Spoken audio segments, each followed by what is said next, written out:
drinking. Restrooms are in the lobby that way. This event is being recorded and will be available for a year on our website, yourvintage.org. And there's surveys in each of your programs for those of us who are in person today. Please complete those at the end and drop them off at the registration desk. If you're joining us on live stream, there's going to be a link displayed at the end of the day for you to complete the survey. Our event is sponsored by 3 wonderful organizations, and we'd like to introduce you to all of them today. It's a little bit awkward because now I'm going to say the first wonderful organization is Vintage, the Area Agency on Aging. And we serve Summit, Eagle, Grand, Jackson, and Pitkin counties.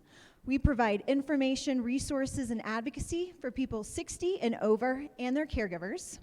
We provide many services for caregivers, including financial assistance, educational events like this, support groups, and programs for grandparents raising grandchildren. We also provide a myriad of other services internally, like Medicare counseling and voucher programs, or we contract them out to our providers, like legal assistance and nutrition programs. Check out everything that we offer on our website, yourvintage.org. Now I'm going to turn it over to Judy. Thanks, Erin. I'm Judy Martin, and I'm the director of Garfield County Senior Programs, which services Garfield County. For those that don't know where that's at, that would be Glenwood Springs, Rifle, Carbondale, Battlement Mesa, Silt, and Parachute. We provide services to older adults over the age of 60 and their spouses. We provide lunches in Carbondale, Glenwood, Newcastle, Silt, Rifle, and Parachute, along with nutrition education and nutrition counseling by our registered dietitian. We also provide well and wise exercise classes, which includes matter of balance, imbalance, Tai Chi for arthritis, Jerry Fit, cooking matters for adults. And we have a contract with RAFTA to provide traveler service, which is a curb-to-curb transportation system for assessed individuals who are not able to access the current transportation mode in their town. We do that through a functional assessment. Our staff of 3 provides information, resources, and advocacies on senior services in Garfield County. For those viewing, we had 2 viewing parties in Garfield County today because we have some folks who couldn't drive over here. Debbie and Barbara will have the surveys for you to complete at the end of the day. And I have the pleasure of introducing Nancy McStay. Thank you, Judy. Hi, I'm Nancy McStay. I'm the program director for the ADRC program. The ADRC program serves Routt, Moffat, Rio Blanco, and Garfield counties. These programs provide eligible seniors over the age of 60 with financial assistance and services to seniors to maximize their independence and their abilities to remain in the home. Eligibility is determined by age, geographics, and activities of daily living deficits. Seniors can access this program annually. And now I have the pleasure of introducing Chad. Thank you. Good morning. My name is Chad Fedowitz. I'm the manager of Pitkin County Senior Services, and I have the honor and privilege to introduce our keynote speaker for today. Teepa Snow is an occupational therapist with over 40 years of rich and varied clinical and academic experience. Her experiences led her to the development of the GEMS state model for understanding the progression of dementia and the positive approach training strategies. Her company, Positive Approach to Care, provides online and in-person education and products. Teepa presents with extraordinary expertise and humor to audiences throughout the United States and the world. And again, please welcome Teepa Snow. All right. Thank you, Chad. Thank you, everybody. I'm coming on up. And they're going to step off after you spill stuff on the floor. As much money as we spend to get somebody, and here's what happens. Now, I'm going to play with you a little bit, because until we start recognizing, dementia basically plays with your brain. It's killing somebody's brain, but it messes with your brain. It will actually get you to say things and do things you thought you would never say or do to and with somebody you care about a lot. You will say things like, "What did I tell you? That's not what happened. Why are you doing that? Oh, sit down." And you will sound like your mother on the worst possible day. Now, how do I know that? Because in addition to being a professional, I've done this four times for family members. And the way I learned to do things differently was by making mistakes. So right now, I'd like you to get comfortable with somebody nearby you. Now, for those of you out there who may not have anybody nearby, I'm sorry. Because it's one of the hardest things that's happened is that we've isolated more. And one of the things about being a care partner or a caregiver in dementia is you already feel alone. And to not have connections like you used to have, well, it makes it extra hard. So I'm going to give folks just a second. If you have somebody around you, here's what I want you to do. I want you to say, "Well, hey, Tina. Hey, Tina."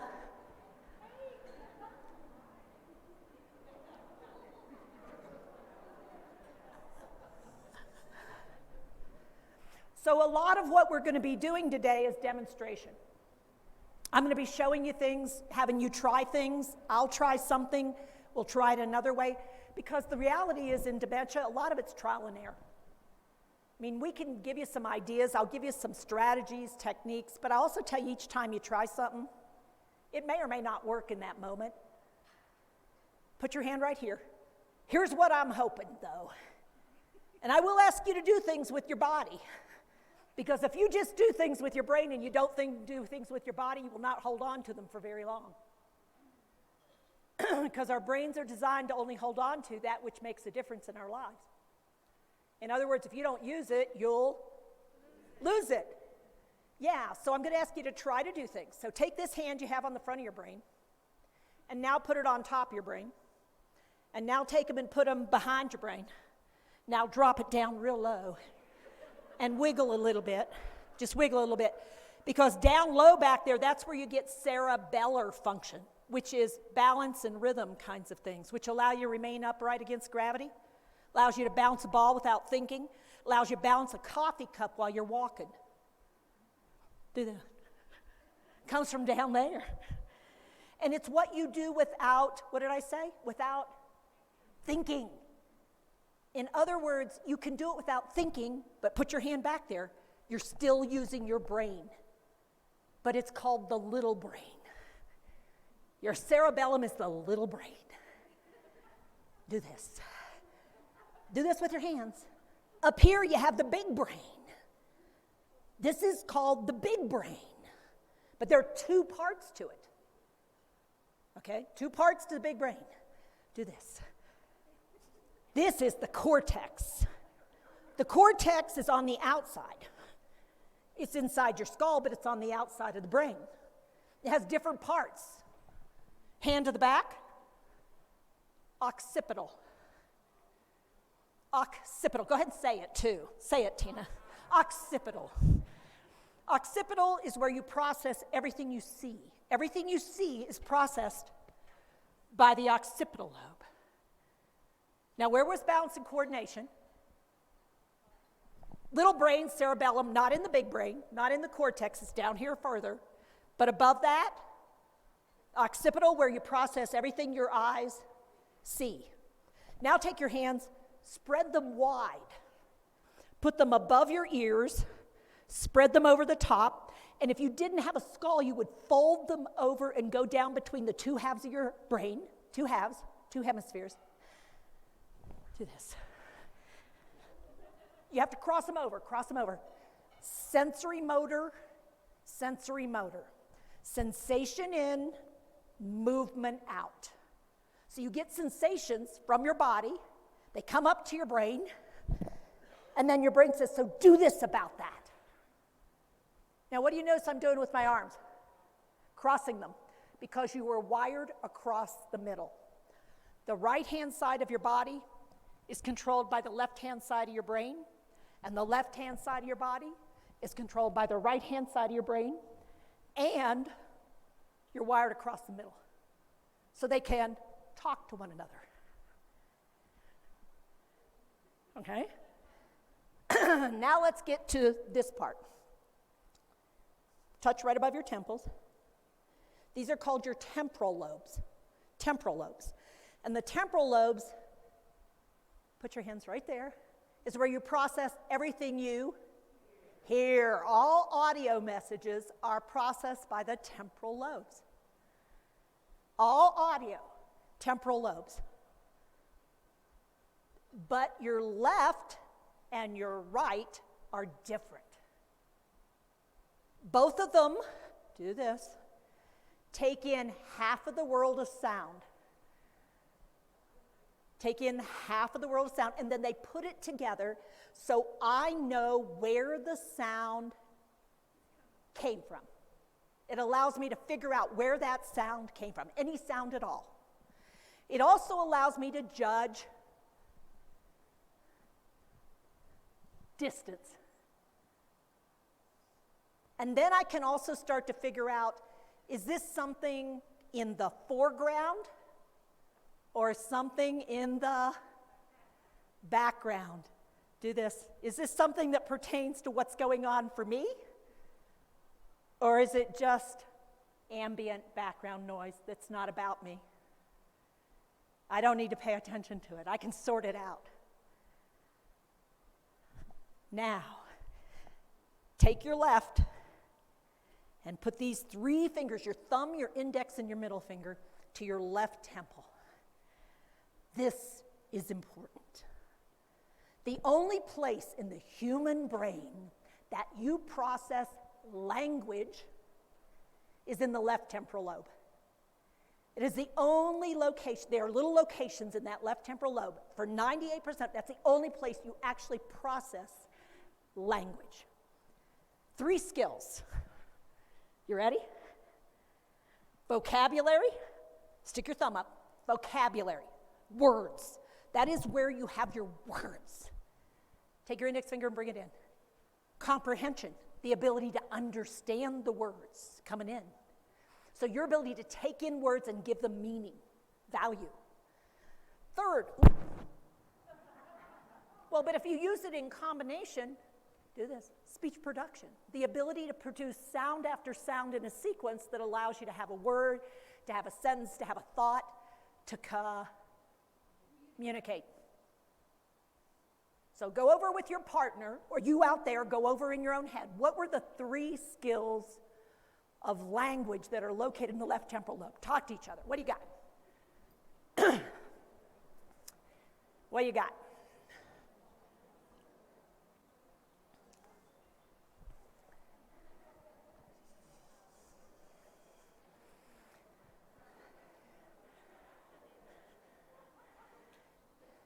You know, the whatchamacallit, the thing, you know, the one that I mean, it's the thing that I had to drink, the thing that I drank, what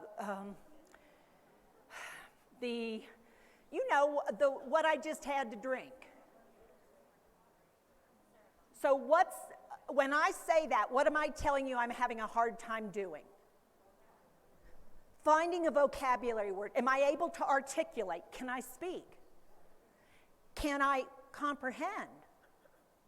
Do this. You don't know yet. You don't know whether I can comprehend or not because I'm looking for a word and I'm trying to get you to help me. Do you know whether I can get your words in and understand them? No, because you haven't done anything yet. All right, Tina, now it's your turn to come play. Okay, now you might need a microphone.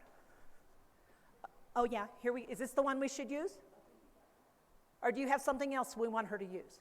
She can use this one. Stay here, Tina, don't wander off. See, this is how it starts. They go to get something and then they don't come back. They get involved in other things and then they aren't where you thought they were going to be. It's a little scary. Well, it's also scary for them because they don't remember what it was they went to get. And then they go do something else, and then when you start going, where have you been? You were gone for 2 hours. 2 hours? Good job. All right. Oh, it was already on. Don't mess with their equipment. All right. Okay. What is the thing I just had that I just had to drink? That one? No, not that one. Okay. I think earlier in the cup, In the what? you had the cup to drink the coffee. The coffee. Was In the it- what did you say? It was in a cup. In a cup. Yeah. No, that's not a cup. Okay. What do you like to call that? Well, I like to call it what it is, Okay. and it's not a cup. Okay. Well, then we've got to figure this out. Oh, shit. All right, now. Now, I'm going to be honest with you. This has happened in my life. What happened, do you think, there? What was going on? What was happening? I have in my mind, do this, a specific vocabulary word that I call that thing. Now, in the past, what do you think I would have been able to do? Yeah, cup, thing, whatever. I was able to accept that would be okay. But in this moment, guess what my mind is looking for? That one word. Because that's the word that matches the object. Because over here in the left temporal is also a wiring into the occipital for object recognition and naming. So guess what happened to the wire that went to cup in that moment? I'll have it. So what am I wanting? The right word. And what are you tempted to say? It's a cup. I don't know. What else do you want to call it? Well, what it is. So take your hands and your body and tense them. Because this is how you're starting to feel, which is, I don't know what you're trying to find, because guess what your brain is only able to come up with in that moment? Cup. Now, who's got dementia? So what happens when someone is developing brain failure? The people around that person start to experience, I'm going to give you a word for it, brain farts. You have little brain farts. You have moments when your brain won't deliver what your brain could have delivered if it wasn't stressed, surprised, confused, upset, because what's happening is you're getting adrenaline and cortisol. Adrenaline and cortisol are coming into your brain because you know that she needs something you do. You're just getting stuck. And guess what it often starts out about? Language or memories or auditory information that may or may not apply to the situation or something else. But guess what happens for us as people who are not having brain failure? Look at the person next to you and say, there's something wrong with them.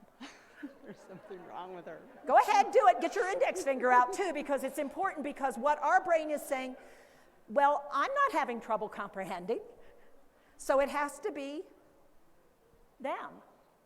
And what are we not good at in that moment? Looking in the mirror at ourselves and, wow, I can't think of another name for a cup. How stupid is that? Because in that moment, we think we're fine. Guess who else may think they're fine? The other person. So who do they think the problem is?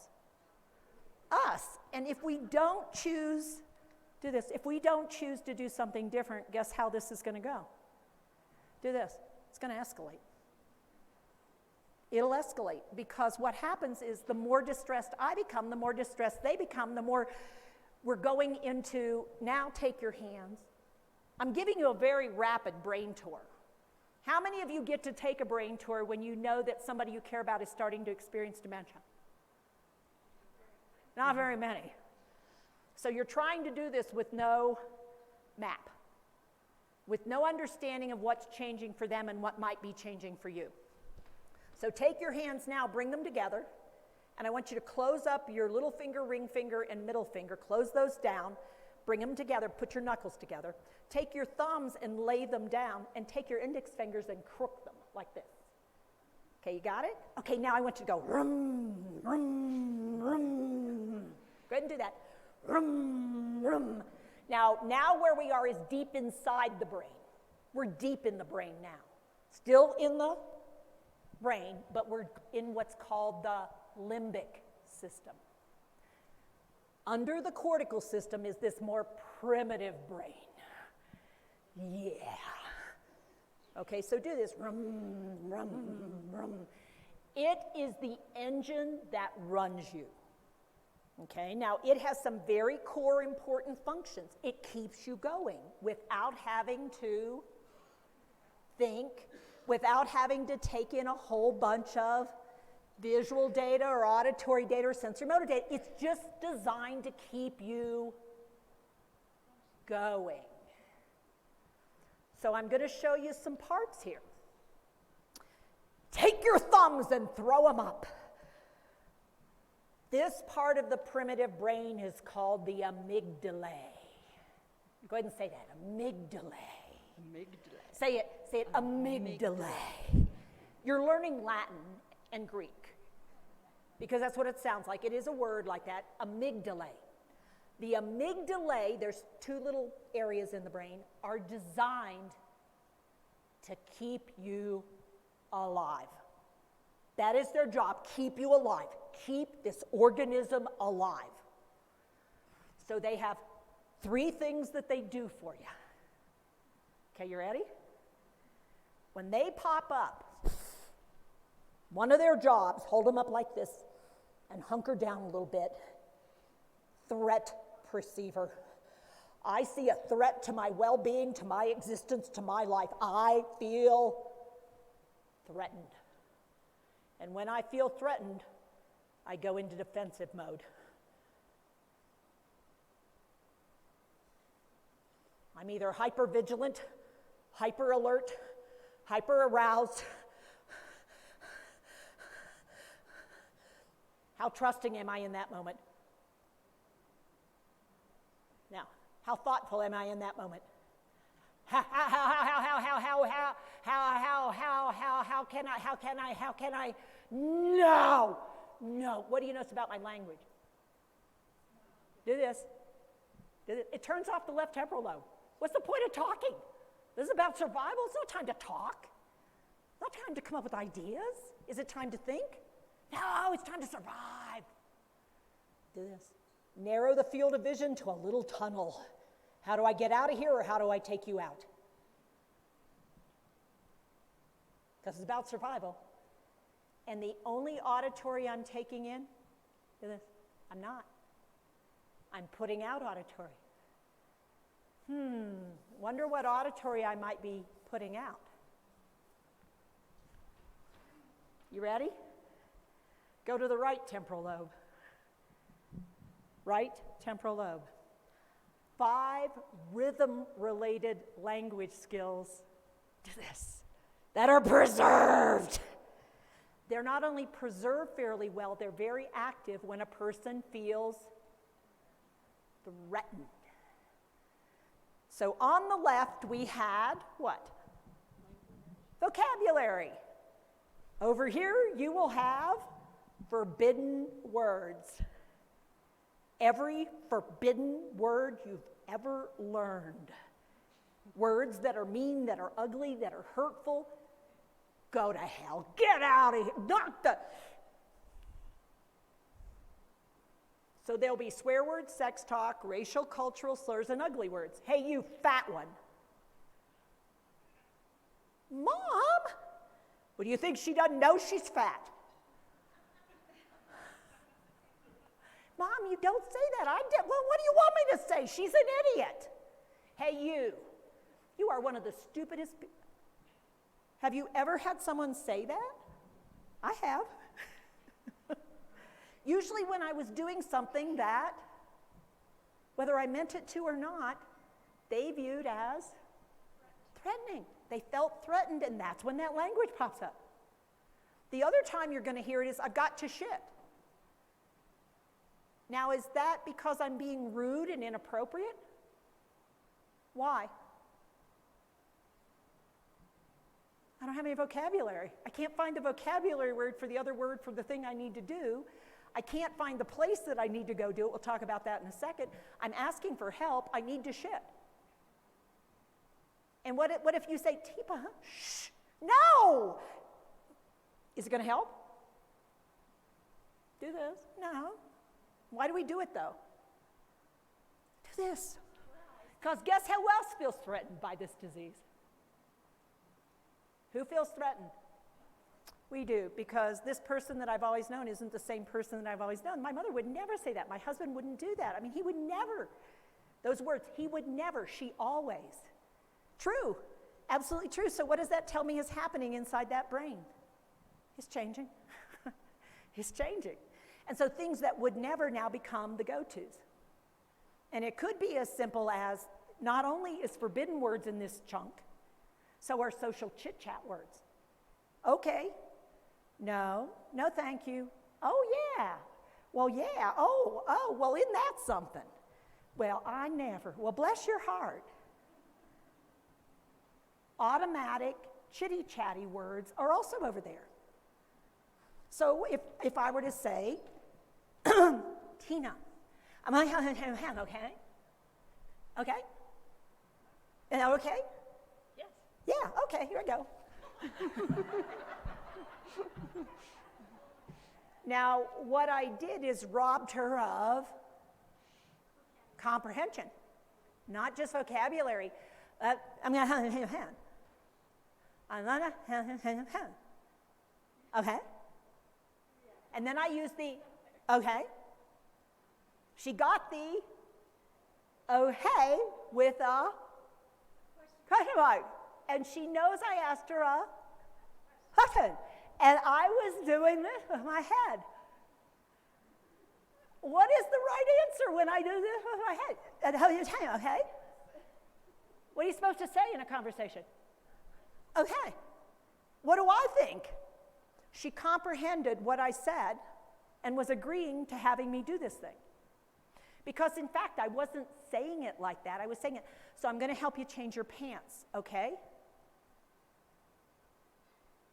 What I didn't realize is she can no longer do this with your fingers.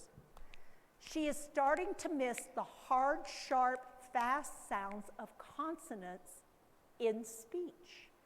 She's keeping the slow ungual sounds of vowels just fine, but placing the consonants in the right places in a chunk of language, and then what happened is I don't have language of mine.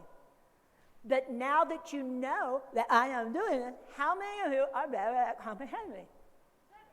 It's easier, huh? Because now I told you what in your brain, guess what it did? Fell in the hole.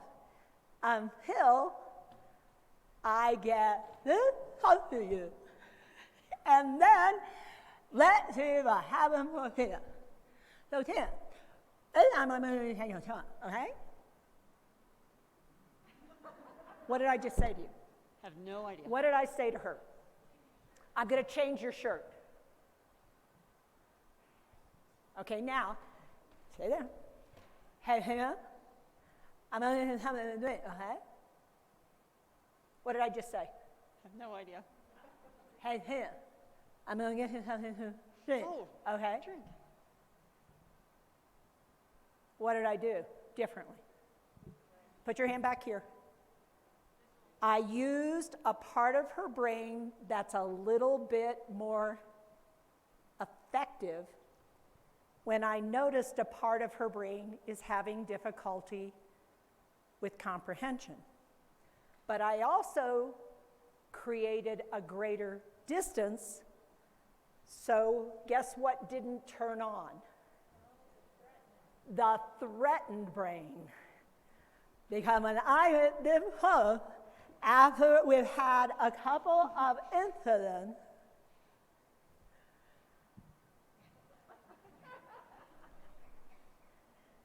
What do you notice about her body? It's called anticipatory distress. She anticipates this is going to become distressing. Do this with your hands, care people. I didn't do anything. I just came in. I didn't say anything. I didn't do anything. And all of a sudden she's going, no, no, get out, get out, get out. I don't want to. Don't you come in here. And it's like, I didn't do anything. Do this. Remember that primitive brain? Pop these amygdalae up. When people develop dementia, the amygdalae still remembers a sense of feeling threatened. What they can't remember is the details of it.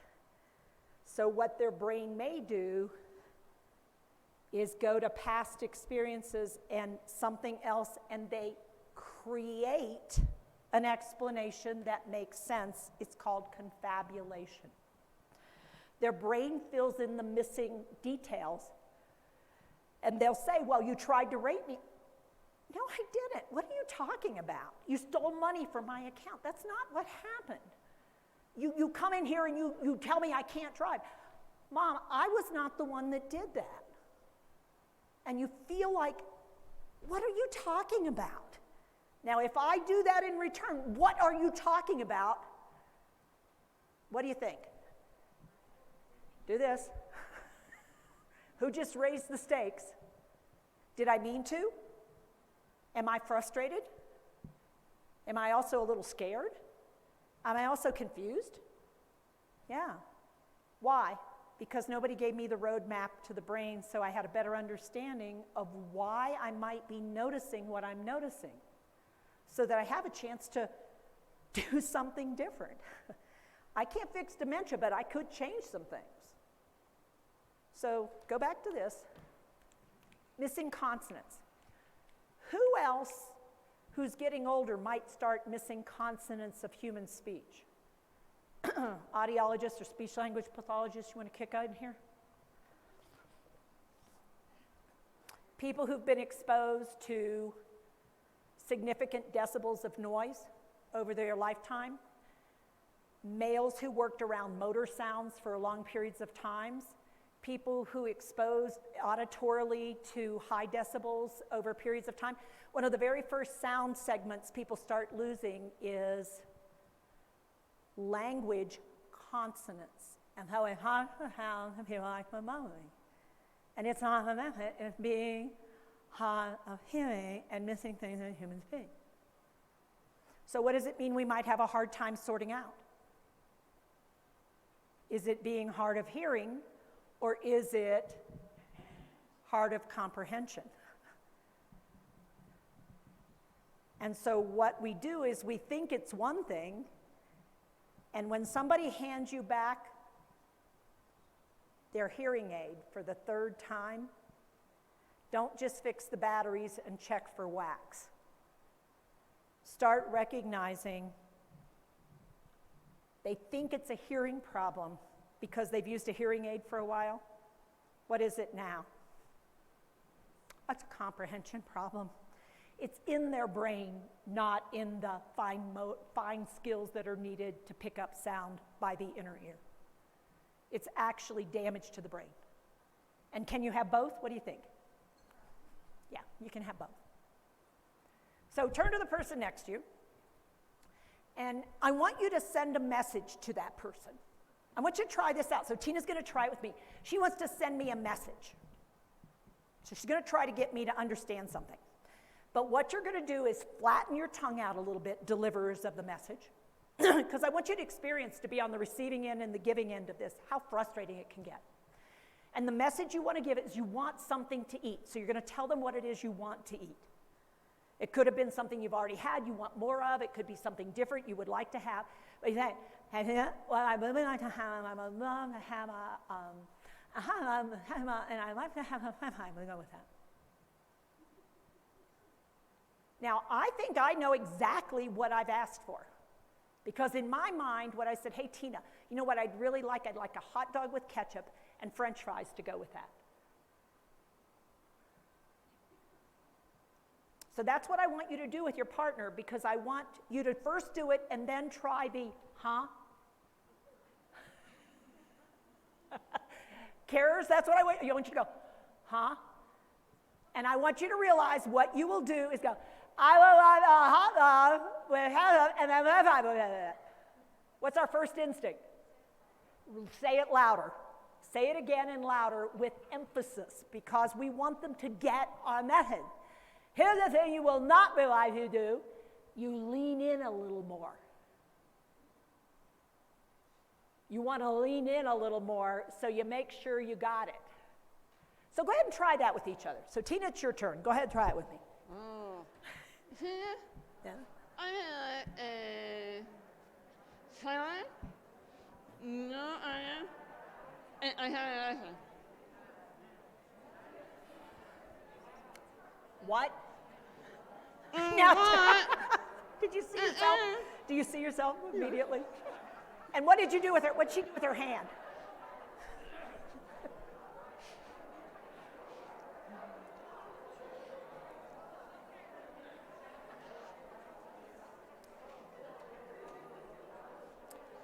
Now, why do people go, huh, or what?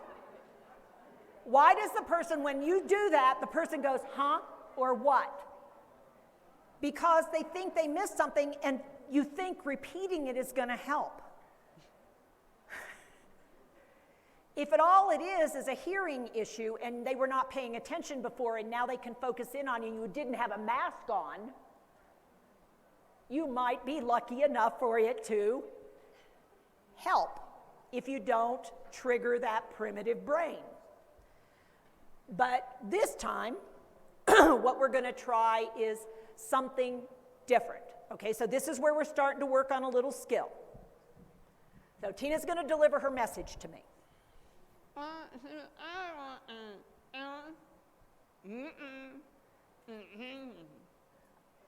Hey, Tina, so you're wanting something to eat or something else? Something to eat. Okay, so I'm going to pause here, and what did I do? I want you to be very clear what I did.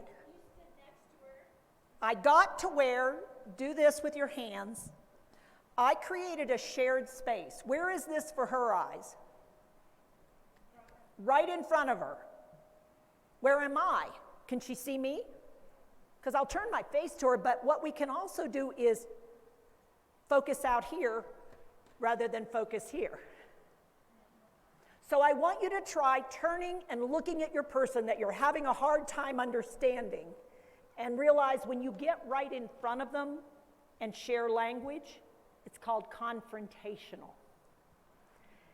And it actually is very good at causing your primitive brain to get anxious and nervous. Versus when I turn here, we're going to communicate, but this is what we're going to communicate about. I'm not accusing you of not sharing information. I'm working with you to be able to communicate with me about this. So it's not us, it's this. This is called a supportive stance.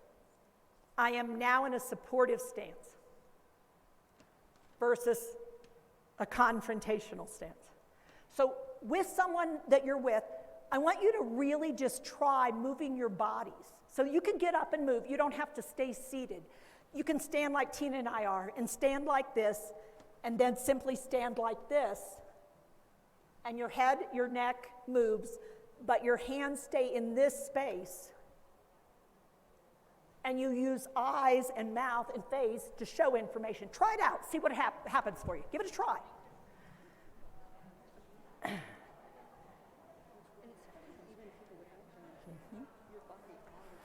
I'm too close. I'm in your space. Yeah. Now, if you didn't bring somebody and you'd like to practice, look around and raise your hand and say, would you be willing to practice with me? Because some of you just want to be by yourself. I hear you. But if you're interested in practicing, raise your hand, because there may be other people out here who are also interested in practicing and don't have a friend. And if you do that, we'll try to match you up.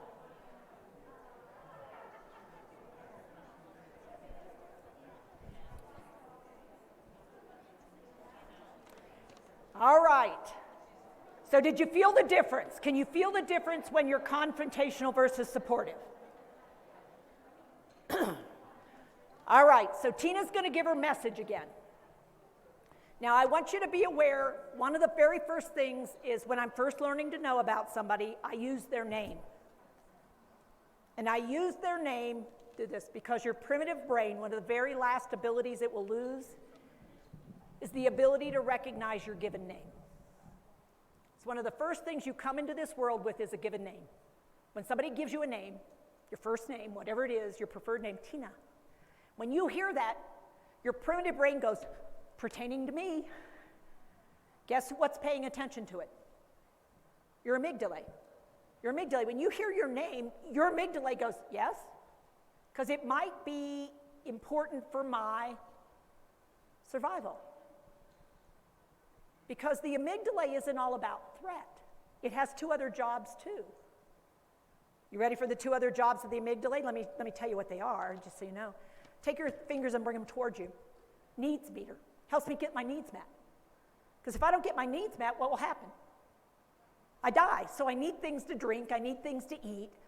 I need a place to poop. I need to get rid of waste. I also need to sleep, and I need to be active, because if I don't sleep and I'm not active, I don't survive very long. Then it turns out that human beings also need to be comfortable.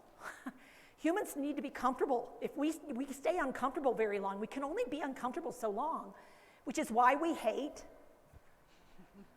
masks, because they make us so friggin' what?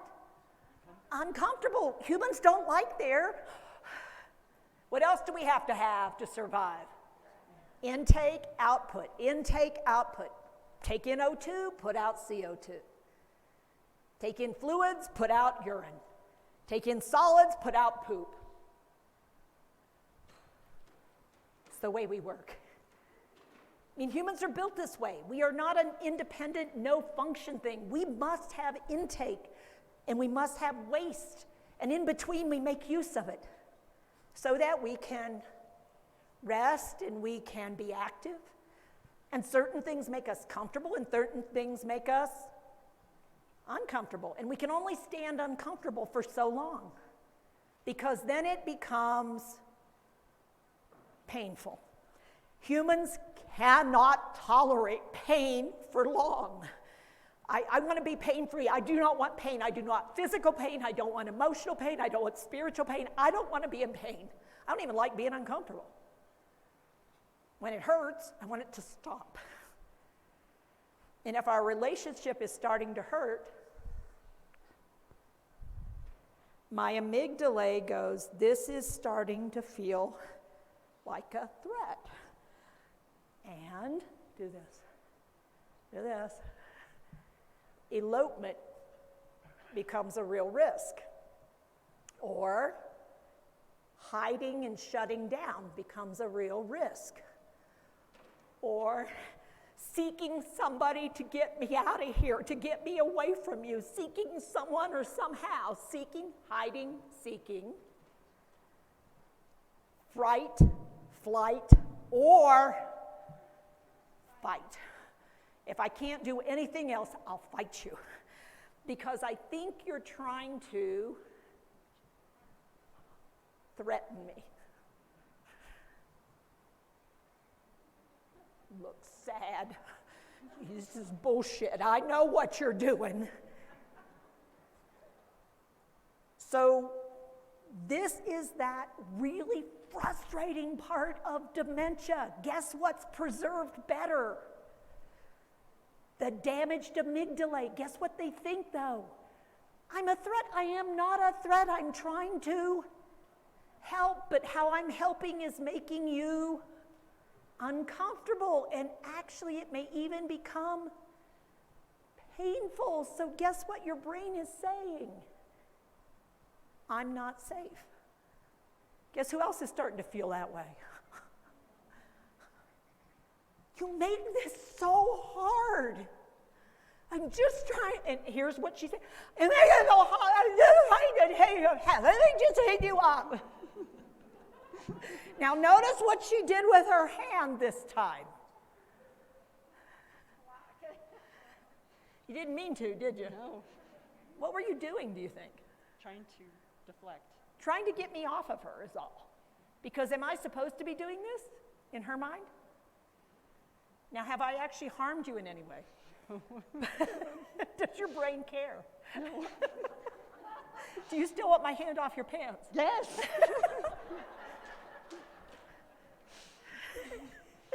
And if she had like a little more guts, she'd probably walk away from me and say, I don't know why I volunteered to do this, but I've changed my mind.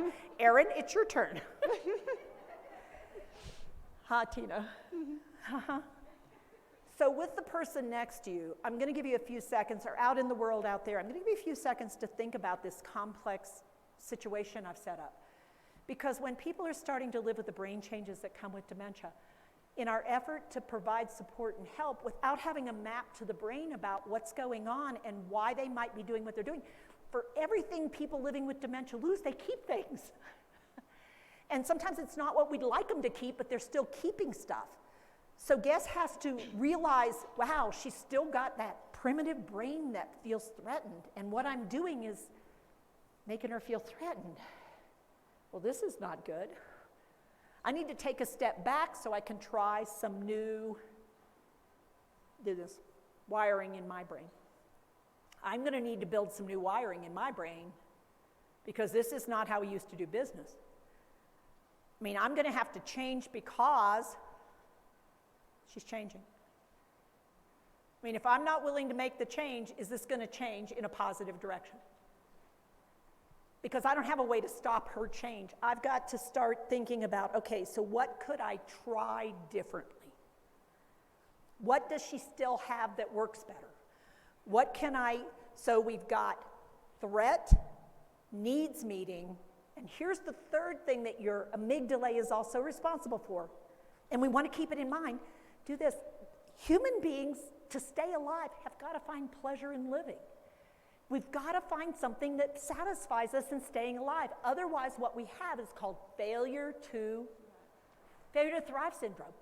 If I can't find anything in the world, whether it be food, drink, relationship, activity, sleep, if I find nothing that gives me pleasure or joy or comfort, and everything's not good, guess what?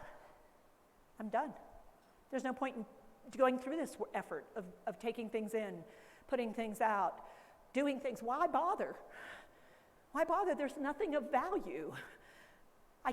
Nothing makes sense to me. Everything's awful. I just wish it were over. I can't do this anymore. Now look in the mirror at yourself, because it's not just the person who's living with dementia that can sometimes feel this way. This is requiring so much of us that sometimes we are missing what we used to have and used to really love So one of the really important things to realize is this thing that happens in one person's brain, everyone around that person to some extent will be having to figure this out, because that change is affecting our relationships and how I feel about me and how I feel satisfied or dissatisfied. And is it worth it? Is it working? Or am I feeling overwhelmed? Because take your hands and turn to the person you're with and grab their clothing and say, just be how you used to. Why can't you do what you used to do? I want back what I had. Ooh, and here's the tricky part. Turn to them and say, you did fine this morning. You were fine when Harry came over. Why can you do this when the kids come in from out of town? Take your hands and do. What's happening is the data coming in feels different. And so this is when you take this person to the doctor's office. When you're out among people, it's like, this is not the same person that's in my house.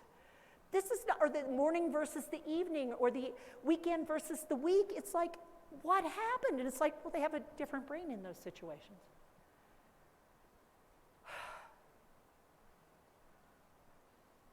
Now, Now turn to the person next to you and say, I think she does this on purpose. How many of you have ever thought it, whether you said it or not? I think she does this on purpose. I think she knows exactly what she's doing. She's getting at my very last nerve. Well, if you're bothering me, I will give you for instances, if you're really getting on my nerves, guess what I'm still good enough at? Especially if you're a kid or a spouse or a really good friend. Guess what I know? Because I've been with you for a while. Guess what I know about you? I know how to get on your very last nerve. I know where all the hot spots are. I know how to do something that will get on your goat too. Because what I think I'm doing? Getting even. Because who do I think is doing it on purpose? I think the carer's doing what they're doing on purpose. Now here's the thing, are either of us doing anything on purpose? No, it's a reaction to feeling threatened, to not getting my needs met, not feeling pleasure. So where's that coming from again? The primitive brain. How many of you think you have control over your primitive brain? Turn to the person next to you and go, bullshit. I mean, if you're not comfortable saying it, say it now because you got to get it out of your system. I mean, you might as well use it now so that if and when you develop dementia, you won't be so tempted to throw it out there. Because it won't be quite so forbidden.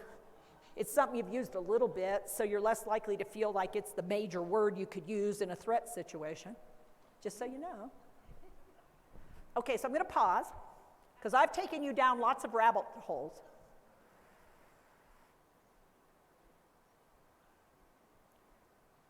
We were working on this idea of building a little bit of a skill set. I want you to talk with your partner about why it is so important for us to start recognizing early on, very early on, the need to build our skill sets. Talk with the person next to you about why we must learn this. Why is it important? Mm-hmm. Thanks. Do you want some? No. You good? Guess I'll keep this. We might as well.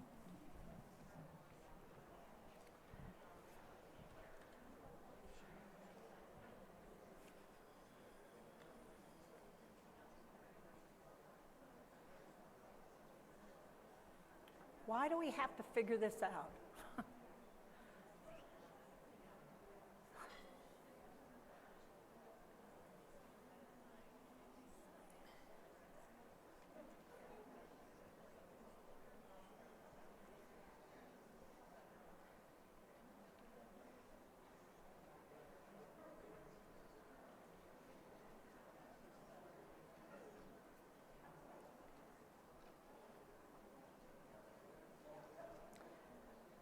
All right. Did you come up with some reasons? Do they make sense to you? Is there anyone who still doesn't see why it might be important to start to develop your skill set before you are in a crisis situation? What do you think your brain is going to be able to do in a crisis situation?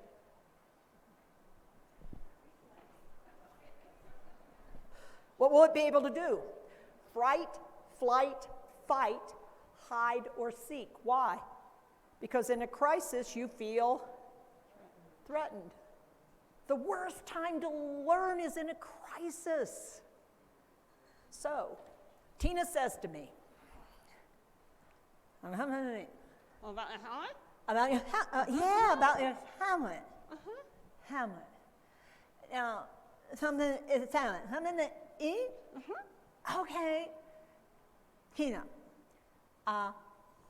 Hamlin or something else? So, Sandwich. no. No. Salad.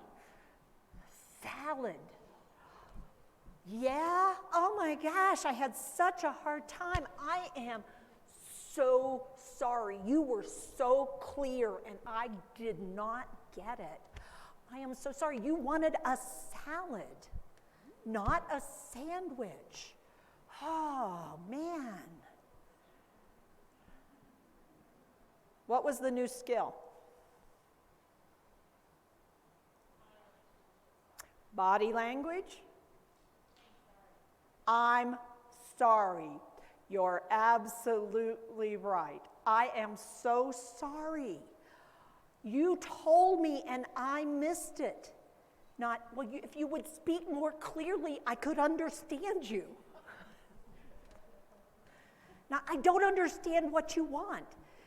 Because what did you notice about her intensity? Was she really wanting the thing? Was she realizing I wasn't getting it?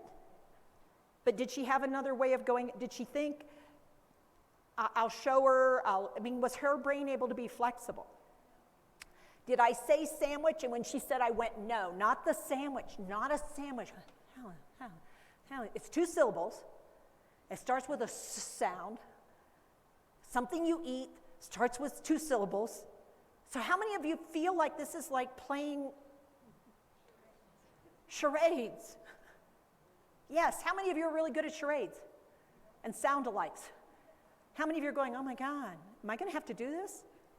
Not for everybody with every form of dementia, but for many people with many forms of dementia, yes, you're going to have to become an expert at trying to interpret missing vocabulary words, difficulty with speech production, and difficulty with comprehension. You're going to have to get better at it because this is one of the most vulnerable parts of a human brain. And yet, what will they still have? Forbidden words and social chit-chat. But they'll also have, do this, the second major skill over in this right temporal lobe, turn taking. Taking turns in conversation. Now, when do we first learn to take turns in a conversation? And it tends to be very, very close, very, very intimate, and very, very much in your face. When do you first learn to take turns in a conversation?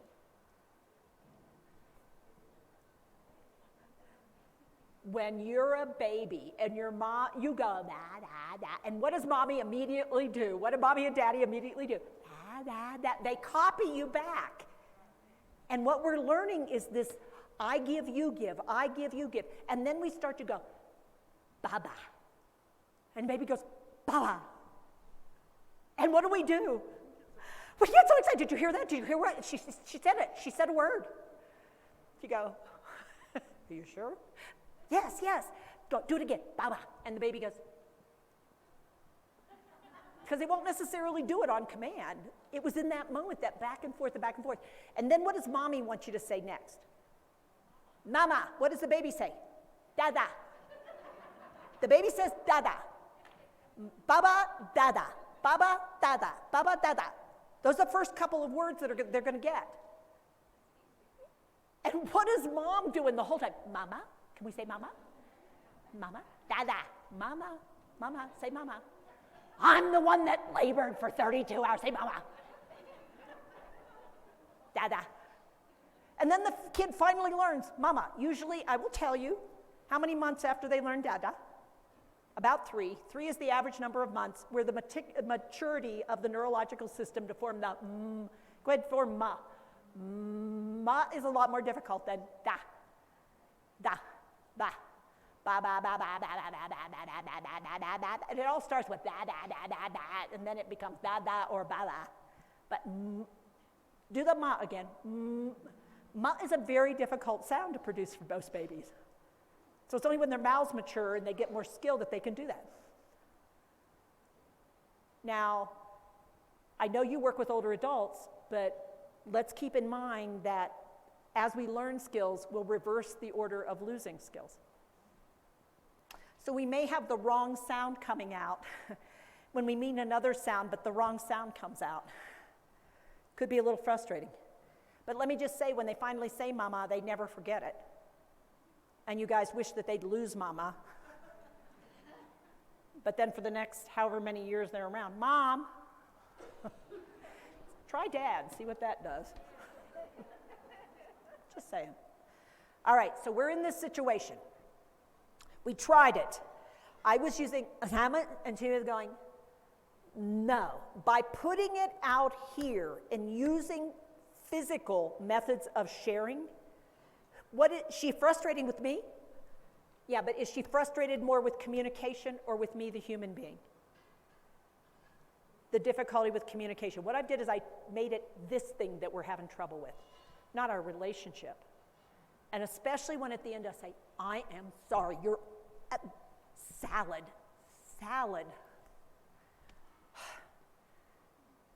Yeah, come on, let's go get a salad. That ability to say I'm sorry in these situations. I'm sorry that happened. I'm sorry this is really hard. I'm sorry I was trying to help. I'm sorry I'm frustrating you. I'm sorry I made you angry. I'm sorry that happened. That should not have happened. They're called the 5 I'm sorries. And there are different situations where you can use them, you can combine them, but it's an acknowledgement of, I gave it what I had, but it didn't work. Will me saying I'm sorry be somewhat satisfying? Will me acknowledging I made a mistake, I did it wrong, I didn't get it, will that make you feel better? And you gotta say it like you really mean it, and you gotta look like you really mean it, like, well, I'm sorry, but I just can't understand you when you do that. I'm sorry you're incompetent. Versus, I'm sorry, I feel so incompetent.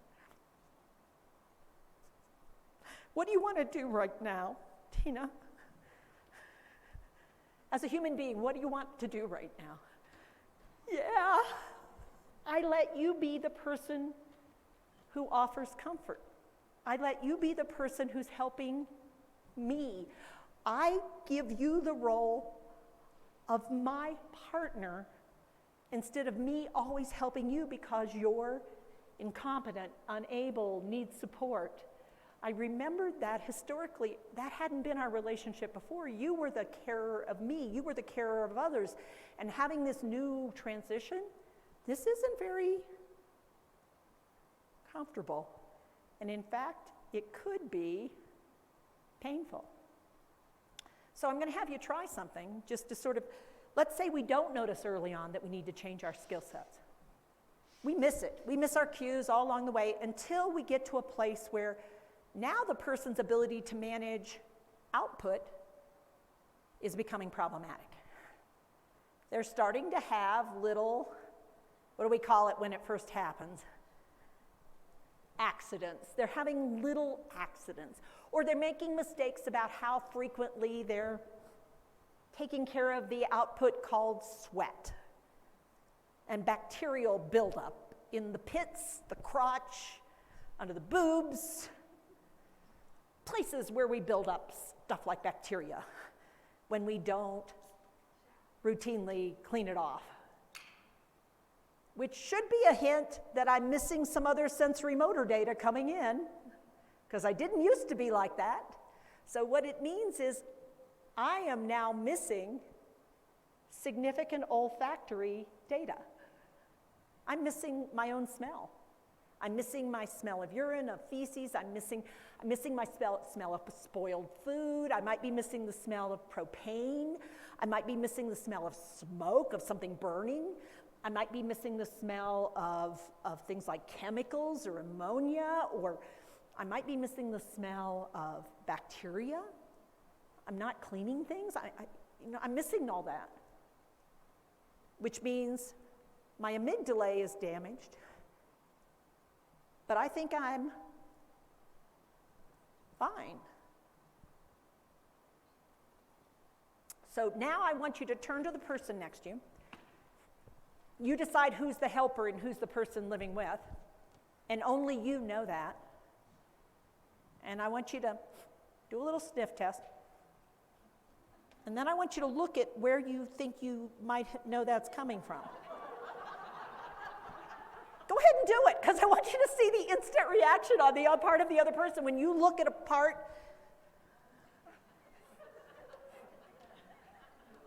What happens to you when somebody looks at you and sniffs? What's your instinct? What are you doing? Because in real life, how many of us go around going, oh, I think you're wet. I think you haven't had a shower. Mom, what are you doing? And yet when we recognize that somebody's brain is changing, guess what is happening for us? Our primitive brain feels threatened. Oh my gosh, she doesn't even know this. Let me point it out to her so she'll get it. Instead of do this. I'm wondering, up here in my prefrontal thinking, I'm wondering if she's totally unaware of how she smells or how she looks. I'm wondering if she's missing data. Wow, because this is not how she used to be. There must be some missing data here. Wow. Wonder what's not working, because I wonder what is working. Her sense of self is, I'm fine. So that sense of being okay is still okay. She's not feeling, what? Threatened. She thinks she's fine. She thinks she's getting her needs met. She's satisfied.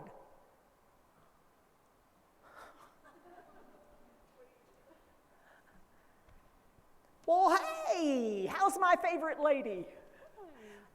Hey, ooh, like that top.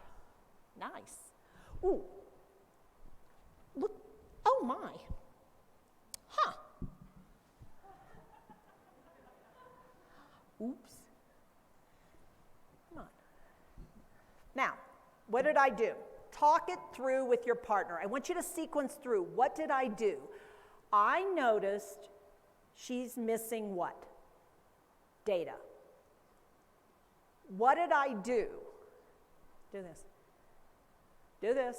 I ignored that data that my brain was paying attention to and instead said, everything's fine. Because if I don't get her comfortable with me being this close, do you think this is going to work well? Do you think me doing this is going to help? I could do it, but guess what I'm doing to the relationship? I'm building these memories in the hippocampal area. Oh, and I haven't talked about that. The amygdala and the hippocampal areas, which you'll hold on to. And over time, they start to get stronger and stronger and more powerful. And so this is where you need to take a shower. What part of you haven't had a shower in 2 weeks are you missing? Do this, all of it. She's missing all of it. And I know that, but I'm having a hard time taking it in and holding on to it because I so want her to be like she used to be. And I want an answer. I want to fix this. I want it to be okay. And what I have to do is I have to realize, wow, I'm going to need to change a lot of things for this to be okay. Do this with your hands. And one of the most important things I'm going to have to do is learn the art of the difference between just letting something go to this and giving up on something. Okay, so do that. Learning the difference between recognizing I'm just going to need to let some things go a little bit, but I'm not going to give up on it. So now I'm going to be using my retained brain abilities and her abilities to figure this out. So, you know what? What time is it? 11. You know what I know all of you need, whether we were planning on it or not?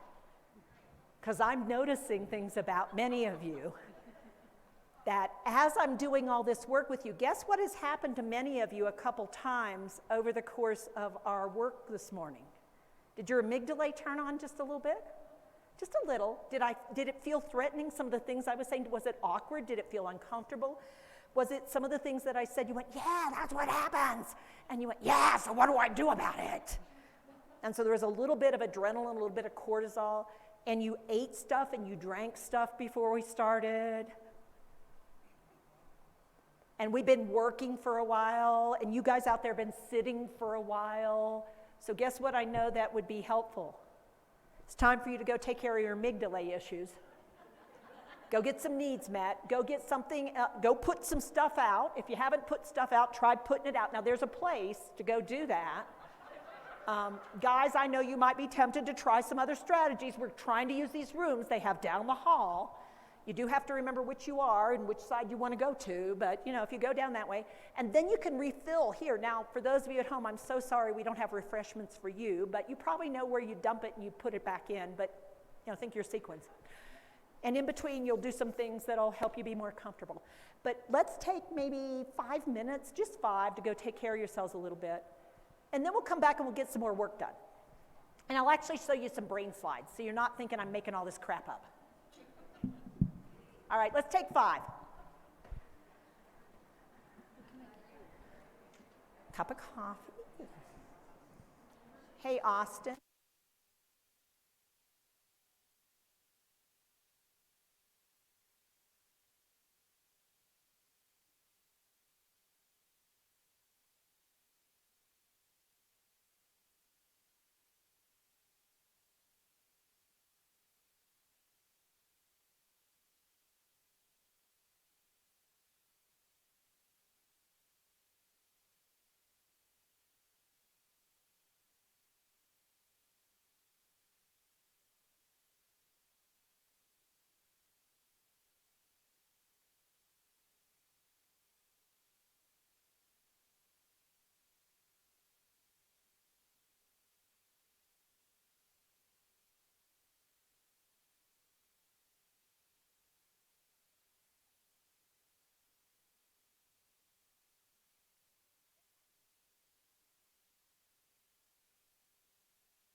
extra time, because I know when you're live and in person, it takes longer to empty out and fill back up. And in addition, you want to chat with each other and see people, because you don't get to see anybody very often.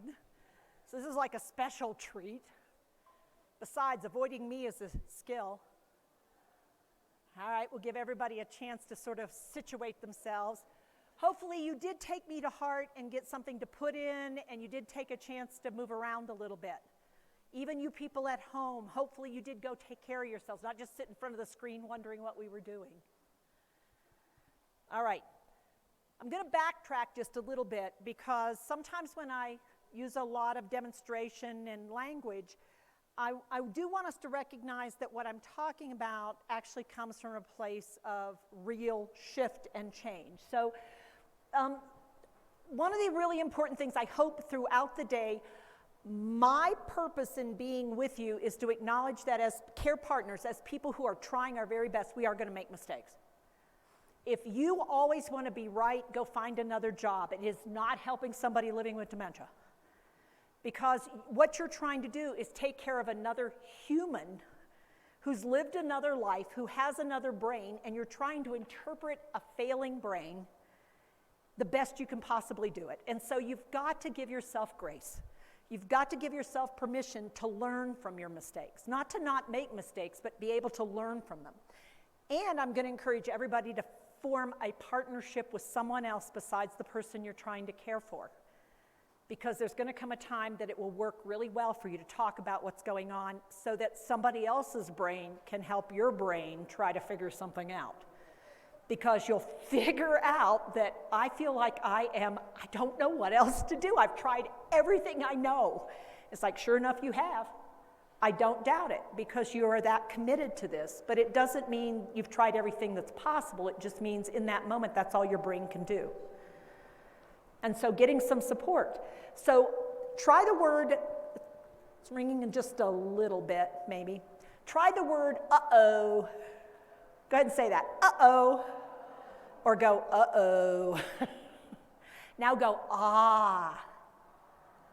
And now go, aha. So after uh-oh comes the oh, or the ah, which is the awareness piece. And then comes the aha, which is the figuring out, so what is possible? That is a three-step process. First, you got to have the uh-oh, that didn't work. The acknowledgement, man, that did not work. Then the oh, or ah, where I'm allowing myself to let go of responsibility for it and just get curious about what actually happened here. Who did what in what sequence? What went on here? And not blaming, but really being curious about it. So she did not let me do that. She would not, she got really angry. Okay, what did I say right before what did she say? And this is where having that third party who also is just curious, not, well, Dad, what did I tell you? That is not what I'm talking about. I'm not talking about the third person sits in judgment of the other two, but the third person provides sort of that visual imagery, that audio from the background, so they're seeing it from a third perspective. And sometimes when you're really stuck on your own, in the work I do, we use videos a lot. We videotape ourselves. Because I can look at myself in third party once I'm out of the situation, and I can sort of look at myself and go, oh my gosh, I can't believe I just did that. Did I just say that to her? No wonder she got angry. Oh, shoot, I touched her before she was aware I was touching. Because when I watch myself after an event, sometimes I can notice things I can't see during the event. And what I'm actually saying is we've got to be more curious about ourselves and the other person in the situations if we're going to change how we succeed. So here's what else. How you do what you do matters. I mean, it really is a huge thing, because we're talking about two living organisms who are trying to figure out a new dance. This is a new interaction. This is going to be different than what we had before. And letting go of what we had before, letting that go to be able to be in this new relationship is going to require a lot of support. because I really miss how we were before. I really miss how you were before. I really miss what else I was able to do before. This is really changing my time use, your time use, how I spend my energy, how I see things, what I'm able, as this disease moves forwards, what I will tell you is it takes up more and more and more. And if I'm not finding that some of that gives me a sense of satisfaction and value, I will find that I run out of gas. I'm exhausted, and it becomes very risky and dangerous, not just for that person, but for me too. And what we know is carers who are solo caregivers are higher risk for developing their own physical illness, mental health issue, or their own dementia over time. Because guess what you've done? Shot a lot of cortisol and adrenaline into your brain without a lot of support. And that is true whether you're a professional or a family member. So nobody's immune to this. If we allow ourselves to live in this odd place of fear or frustration or anger or sense of overwhelmed for very long, it's not healthy for a human brain at all. And it's not healthy for a human body, because cortisol is meant for only those emergency situations, not something we're trying to do every day with an interaction. So what we do know is that, the reality of dementia, it's a great big umbrella term, so go ahead and take your arms and do this. Don't whack somebody next to you, but I want you to realize this is a huge umbrella term. And I use the word dementia because it's an accurate word. It's a great big umbrella term, and under that we know there are at least 120 forms, causes, and types. 120 different forms, causes, and types. So what that means, there's 120 different progression patterns. There's 120 different ways in which the brain will start to be damaged, become more and more damaged, and eventually have so much damage that it can't survive. And we know that people can have more than one dementia happening at a time. You could start off one and start with a second one and even get a third one, and the older you are, the more likely it is you have more than one dementia on board. It's highly unlikely you have just one dementia. Oh yeah, that means we have, yeah, I know, that was my brain saying, if they haven't taken a break yet, you probably better give them something. Good thing I gave you a break, huh? Yeah. So what we know when somebody is under this umbrella is at least 2 parts of their brain are actively dying. At least 2 parts are actively dying.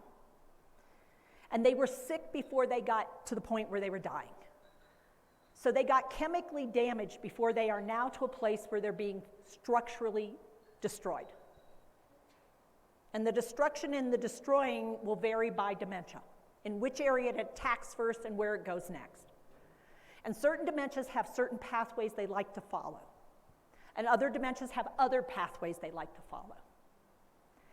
Now, what's the word that everybody knows better than they know dementia? Alzheimer's, because it's that famous doctor in Switzerland. It's a guy's name, and it was a condition he encountered with a woman that he ran across who had young onset, by the way. She was only 52 when he first met her, in a mental facility, what was called a psychiatric facility.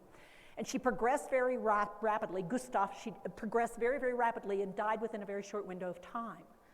And she had young onset, what then became known as Alzheimer's, where she had beta-amyloid plaque, which he did autopsy after she died at her brain tissue, and he saw these plaque formations, these goopy formations that were around cells, and he saw tau pathologies, this neurofibrillary tangle thing. And when he found it and he said it, and he said, "This is what this is," everybody went, "Wow, cool." And it became his disease. He never even had it. It was someone else's. And so it became the disease that we knew. And she wasn't even older, but it became what we called that. But then it fell out of favor. And that's when we started saying things like, okay, turn to the person next to you, look at them hard and say, "I think you have organic brain syndrome." I think organically you've got a syndrome in your brain. So we started using organic brain syndrome, and Alzheimer's sort of fell out of favor. And then when it came back, turn to the person next to you and go, "Well, you have senile dementia, Alzheimer's type." Because back in that point, turn to the person next to you and say, "Well, you know all old people get dementia." All old people do it. So look at the one that's older in the group and go, well, so you probably have it, I'm probably fine.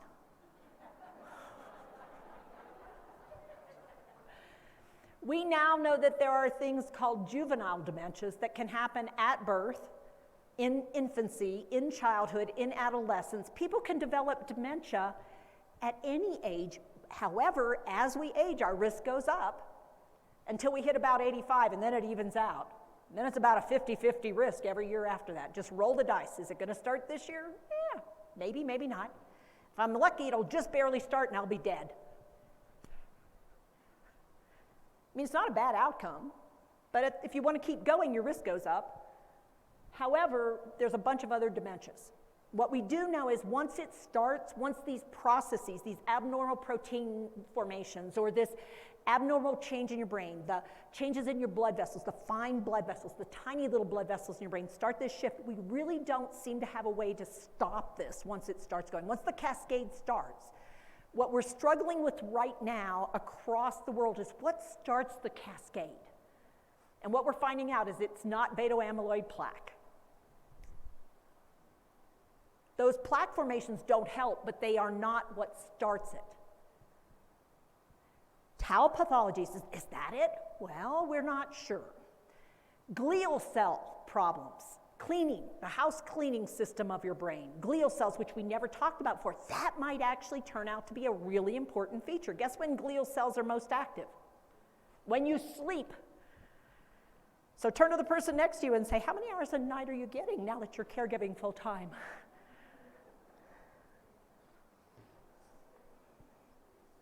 How well are you sleeping? Because one of the things we're starting to realize is sleep is really important. Guess what else is? Social connections that you like. So that you're using all the wiring in your brain that you have and will have an opportunity to go, something might be going on here really quick rather than waiting until it's a crisis and trying to jump into it. Guess what else is really important to a human brain? Being physically active when you're awake so that you will sleep better. Because it turns around, if you sit on your ass all day long, and I say that being mean, you've got 2 legs and 1 butt, guess what you should do twice as much? Use your legs compared to your behind. Because it turns out when you sit around a long time, it increases the risk of your brain not staying as fit and well, because it does need these variations in function to stay fit and well. And it's not just for vascular dementia. It's true about Alzheimer's. It's also true with frontal temporal. Staying fit really does matter, staying mobile, but also getting sleep and being social, interacting. But you have, what was the thing about interacting that I said? Interactions that you like. It's really important you have some that you like. And then it turns out, do this, what we put in matters. Because the barrier between the blood and the brain is not as solid as we thought it was. The blood-brain barrier isn't a solid, hard barrier. There's little things that can come through it. And it's turning out that our gut and how we process things through our gut, in and out, what we put in, CO2, O2, how well we use oxygen, those kind of things start to matter. So sleep apnea does matter. So turn to the person next to you and ask them a couple questions. So how are you doing? Here, or here on some of those areas. So use your thumb. So how are you doing on that? Here, or here? Just try that out. See what happens when you ask them. So how you doing? With sleep, with social, with physical, with those? Yeah, great, good. Yay, give yourself a high five. Oh, well. I didn't know if it would go off again. Oh yeah, it's snoozing. Let's get rid of it. I don't need it after all. There we go. Oops. We don't need that one. I do want to make sure we have questions, so I'm going to go in. I'm going to allow it maybe, what do you think, 15 minutes for questions? Yeah. Okay. All right, good. And then my next one should be at 12. Make sure it is. Oops. 12 p.m. That's right. Okay. All right. So what did you find out? Here, or here. Why is it so important to give people a visual cue? Because you want to know what our social behavior is? So how are you doing? What's the social chit-chat turn taking back? How you doing? I'm okay, I'm fine, I'm making it, it's hard. And then what do? You know, what are you going to do this afternoon? We move on. What are we really not curious about? How are you doing? Here, here, or here. And so simply by being curious about another human being, and when they say, well, not so good on sleep. Not so good on sleep. Tell me more about that. Okay, what I just did is called a reflective statement. Not so good on sleep. Tell me more about that. In other words, that wasn't just a chit-chat question. I really want to know, how are you doing? Because I won't be able to support you if I don't understand what's going on. But that's not what classically happens for a care partner or somebody living with dementia. How are you doing? Well, I'm fine. Now, if somebody starts saying, oh, it's been hard, go ahead. Oh, Lord, here we go again. Because often what we're just wanting to do is chit-chat to move forward in the conversation. We didn't really want to know. And when it comes to dementia, I encourage you to find out, how is somebody doing overall? Because we won't know how their brain is doing if we don't know how they're doing. Because it may give me a heads up. I probably don't want to work on showering when I first come in. I probably want to see if I can get them to feel some comfort before I start trying doing something that's not easy. I may want to look at what we're doing and really wonder whether this is the day we're going to address the financials, or we're going to pause on that. So what we know about dementia, if it is what we're looking at, is it's chronic. We currently do not have a way to resolve it once it starts. We can't fix it. The other thing, it's true, it's progressive. It continues to progress. All dementias progress. How they progress vary a lot. So we have some that take a stepwise progression. So they sit solid for a while. No change, no change, no change, sudden change, bounce back, but never exactly how they were before. We have some that spread through the brain in a very predictable fashion. We have some that are on, off, on, off, on, off, on, off. We have some that are worse in the afternoon and evening than in the morning almost universally. We have some that have episodic episodes, but over time we can see the change over time, but it's hard to spot it if you just pop in and pop out. We also know that all dementias eventually will cause so much damage in the brain that the person will not be able to survive. And what we're talking about there is, go ahead and do, what was this? The engine. This knuckle, like look at your knuckles, look at this knuckle, this big knuckle, the index finger's knuckle. This is where we have the ability to control temperature regulation, blood pressure, blood sugar, heart rate, respiratory rate, suck, swallow, swallow, breathe, the ability to eliminate versus hold on to stool, the ability to have peristalsis happen in your gut, the ability to open sphincters when you want to open sphincters and close them when you don't, the ability to move against gravity, plus the ability to recognize and react to pain. So what's literally happening? Oh, one more, the ability to recognize and react to infections. So bacterial infections, viral infections, the ability to react, have an immune system that works. Over time, this thing called dementia destroys those things because it's progressing through the brain. But for some dementias, this can happen really early. Temperature regulation, blood pressure regulation, particularly in something called Lewy body disease, where they can have changes in blood pressure, blood sugar, heart rate, boom, just like that. And so they can have episodes where they're called syncopal episodes. They drop out, they're eating ice cream, and suddenly they're on the floor with hardly any heart rate, hardly any heartbeat, not breathing. And so by the time you get EMS there, they're back up having another bowl of ice cream. And there's no evidence that they had a seizure, no evidence that their heart stopped, no evidence that their blood sugars are all, and it's like, how did that happen?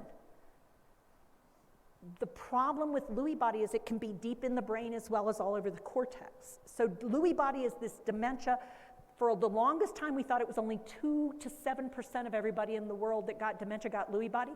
We're now up to somewhere over 30% of all dementias involve some Lewy body. It's a very different picture than it was 20 years ago. And I've been around for 40 plus, longer than that if we count my family history. But what that means is our thinking about this has dramatically changed. Guess what hasn't kept up? Common practice. Because you have to really be tuned into and curious about dementia to keep up with this stuff. Even neurologists don't necessarily keep up with this. Because it's not that exciting. There's still no cure, there's still no great treatments, and so their brains are like, well, you know, what else are you going to do? There's not a lot I can do anyway. So why be really focused on this when there's so many other conditions that I do need to learn about because there are new treatments that I'm responsible for? I'm not blaming them, I'm just saying it's challenging when you're a care provider and going, I need help. Well, you know, there's really nothing's changed. It's like, that's not true. We know that, for instance, for frontal temporal dementia, a certain kind of dementia that tends to attack the front of the brain and the temporal lobes, that we do not want to use the medications we would classically use for somebody who had an original problem in the hippocampal area, and it was Alzheimer's disease. We do not want to use the acetylcholinesterase inhibitors. Okay, I wanted you to know I had a degree. Acetylcholinesterase inhibitors, the meds that we originally designed to try to create fake acetylcholine that would trick your brain into thinking that it needed to be able to work better. And so it can help if that's what's wrong, but in these cases, that's typically not what's wrong. So let's take a look. We're going to work some more on some skills, but I want to go ahead and show you some brain changes. Let's see if I have them. I'm hoping they're here. Yeah, we'll work on all that stuff. Teepa, did you not put the brain changes in here? Oh my heavens, that's not okay. I can't show you the pictures. This is what happens when you ask somebody to help you out by putting together the slideshow and you don't double check it. Here's the good news. Guess what I have on my computer? The pictures. So what I'm going to have you do is talk about what I just said with your partners and out there for a few seconds while I go add the other PowerPoint real quick. It'll take me keep track, it'll take less than 2 minutes. Okay, so talk for 2 minutes while I figure this out.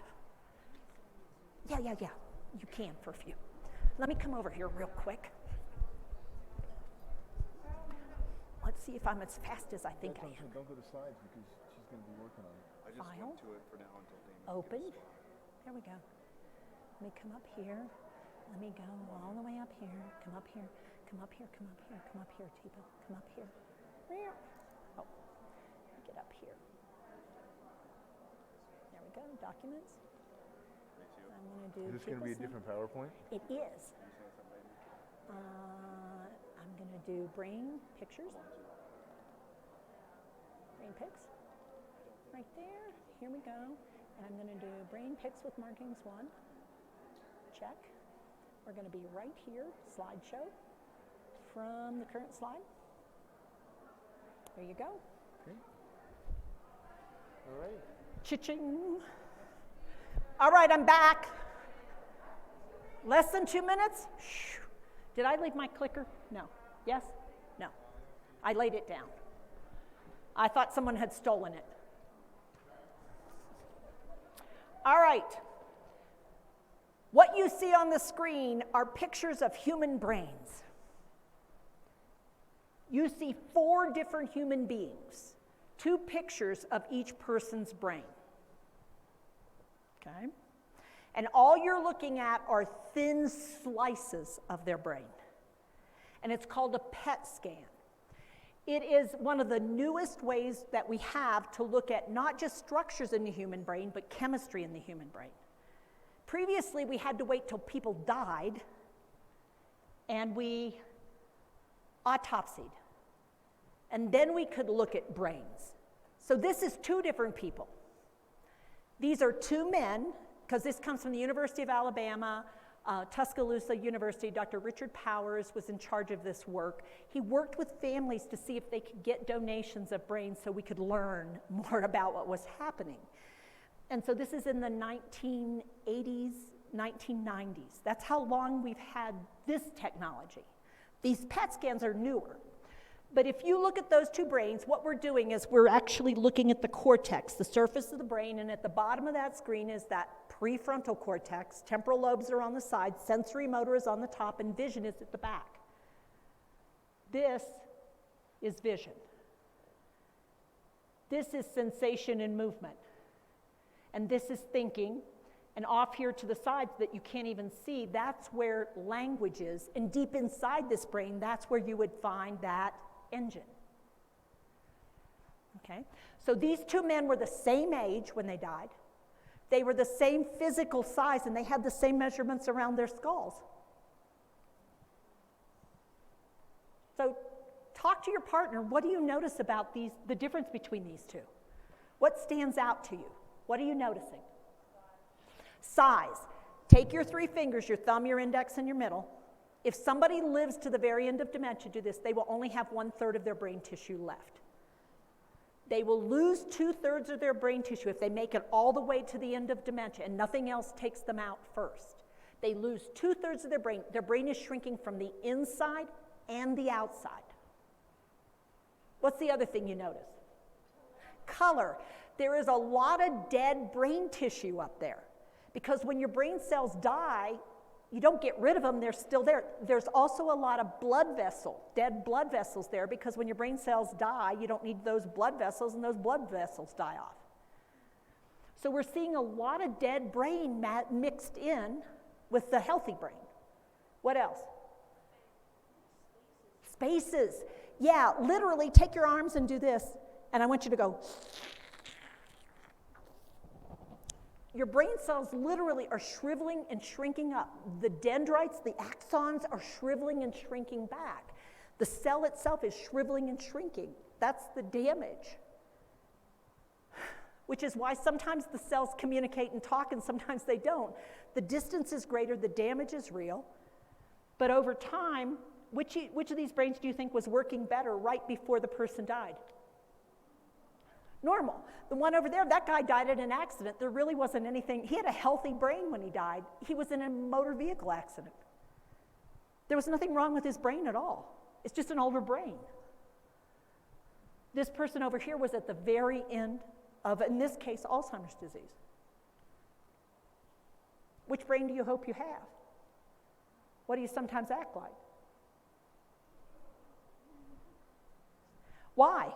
Because this brain stresses that brain out, particularly if it's very close and it's a lot of time being spent with it. It's really hard.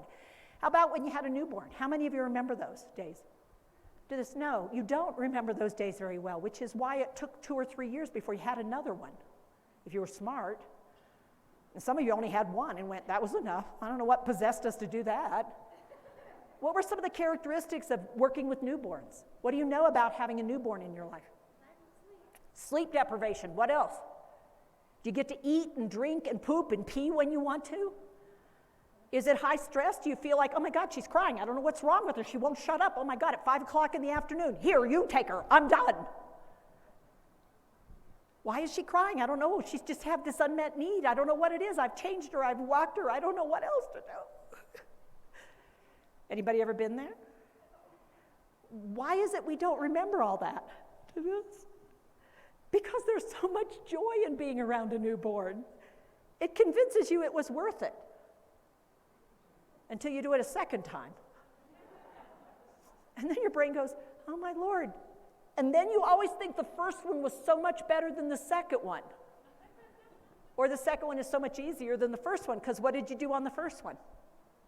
Learn. So by the time I cared for 4 different people living with dementia, guess what I figured out? There's a lot I could do differently because I learned that each human was unique, but there were patterns that I could start to notice that would make a difference in how we interacted. So which picture do you want to look at? The next one or go back to that PET scan? You want to go back to the PET scan, don't you? Yeah, I knew you would. Now, in these pictures, these are 4 different human beings. Somebody who has a normal brain, older, but has a normal brain. Somebody with early signs of dementia. Somebody with late dementia, not at the very end, but late, definitely very late. And an 18-month-old child that's fine. Nothing wrong with the 18-month, it's a normal 18-month-old child. The first series, take your fingers and go high on your forehead and go straight like this, straight. This first picture, the people are lying in the machine like this. They're awake, they're alert, they're aroused. And what we have is a slice of brain that is there. So it has some prefrontal, has some sensory motor, and maybe a tiny bit of occipital. But what we're able to do here is see down in the brain, and so what we notice are these open areas. Your brain has spaces inside of it that are filled with fluid. That fluid is cleaning fluid. These are called ventricles. And you're supposed to have openings inside your brain where the fluid cleans your brain and then it gets disposed of. And all these purple areas over here in this first picture, as well as these down here, they're all connected. And they're a cleaning system. That's where your cerebral spinal fluid is. And it's your waste removal. Now, around that edge is the active brain tissue, the neurons in your brain.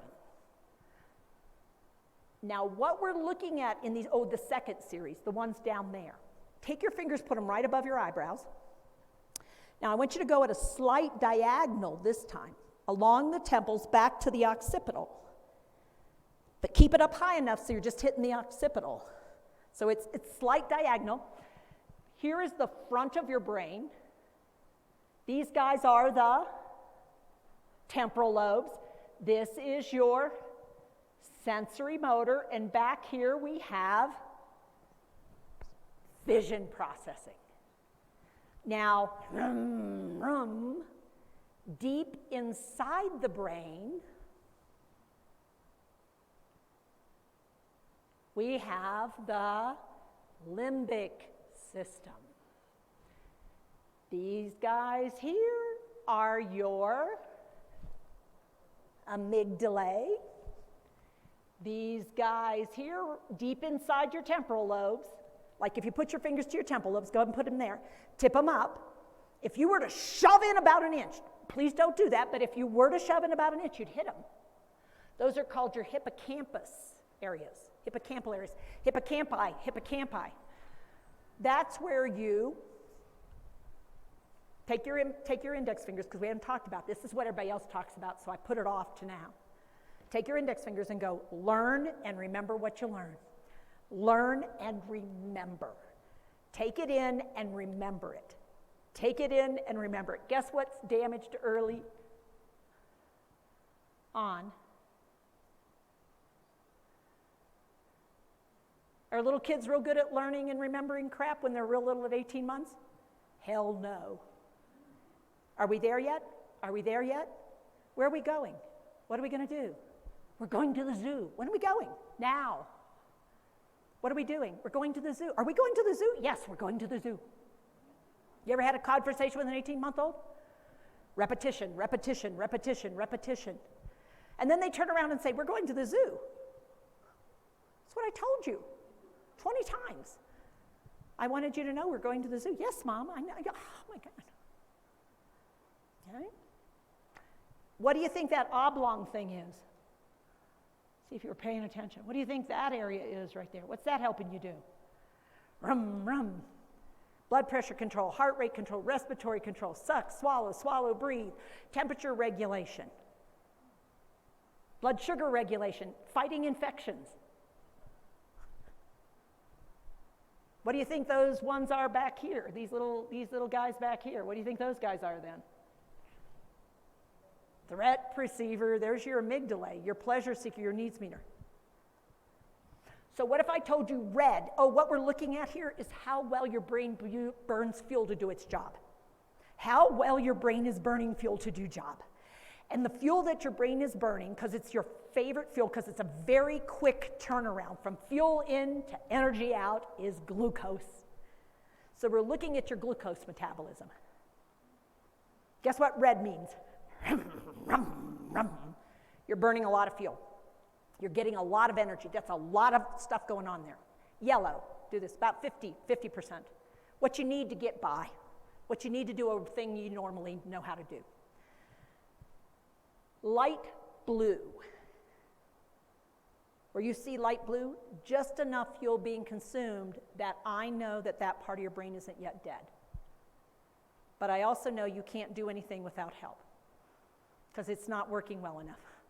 It's not enough fuel consumption for you to be able to initiate and do things very well. You're going to need my support. You're going to need support from somewhere for that to actually. And what do you see in the prefrontal over here for the little kid? Well, they aren't even using that. They do have some here, but not a lot. That's why they have parents.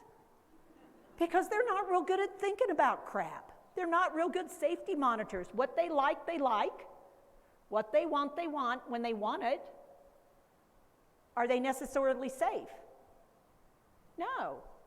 But do they have, can you put them out? I mean, kids have so much fat on them. They bounce when they fall. And they fold forward. They've got all kinds of great reflexes that protect them. You can put a little kid, they got baby fat all over them. I mean, literally, they have fat. That's protection. So you can make mistakes and they survive. However, if they get a fever of 105, what do you do really quick? Because it's a signal. Ooh, we've got an emergency on our hands. Kids don't get a temperature of 105 unless there's something really wrong. Okay, so let's take a look now and think about what you now know looking at these pictures, simply from what I've done so far. What are you now recognizing? Early dementia, late dementia. Just look at these different sections and tell each other, and I'll yell out some things if you got it. What are you noticing here? Oh, by the way, if they're laying like this is the left temporal lobe versus the right. This is your thinking ability. This is your visual capacity. Guess what I might notice? You're having trouble with a complicated task of driving a motor vehicle when it's raining, when there's lots of turns to be made, when you're feeling a little stressed, when it's the end of the day. You'll start to make mistakes. Guess what you feel much more readily than you would have before? Threatened, and guess what you say? I need a cup of coffee. I need a Coca-Cola. I need. Because my brain says I have an unmet need. I must get my need met in order to survive. But I don't need another cookie. I don't need ice cream. I actually need protein, is what I need. I need a slow burning fuel. Guess what my primitive brain says?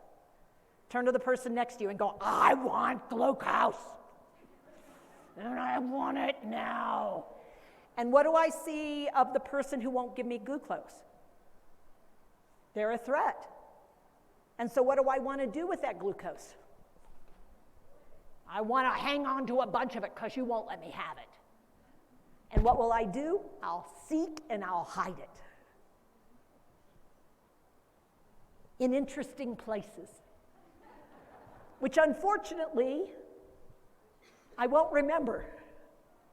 And so I think, you stole my glucose. You're the only other person in the house. How would it have gotten gone? I always keep it here. What I missed is I hid it there because I was afraid you wouldn't let me have it here. But it's not here.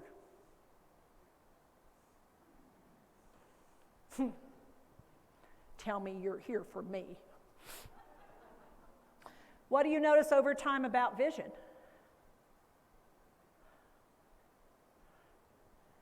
Do this. One of the things that's going to happen is my field is going to get really small. How much data I can take in a moment in time.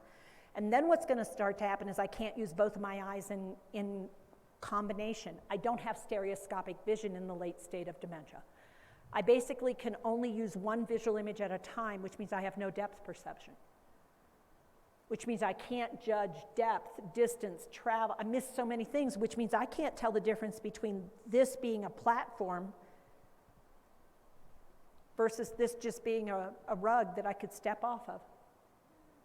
So what does that mean? High fall risk. Yeah, yeah.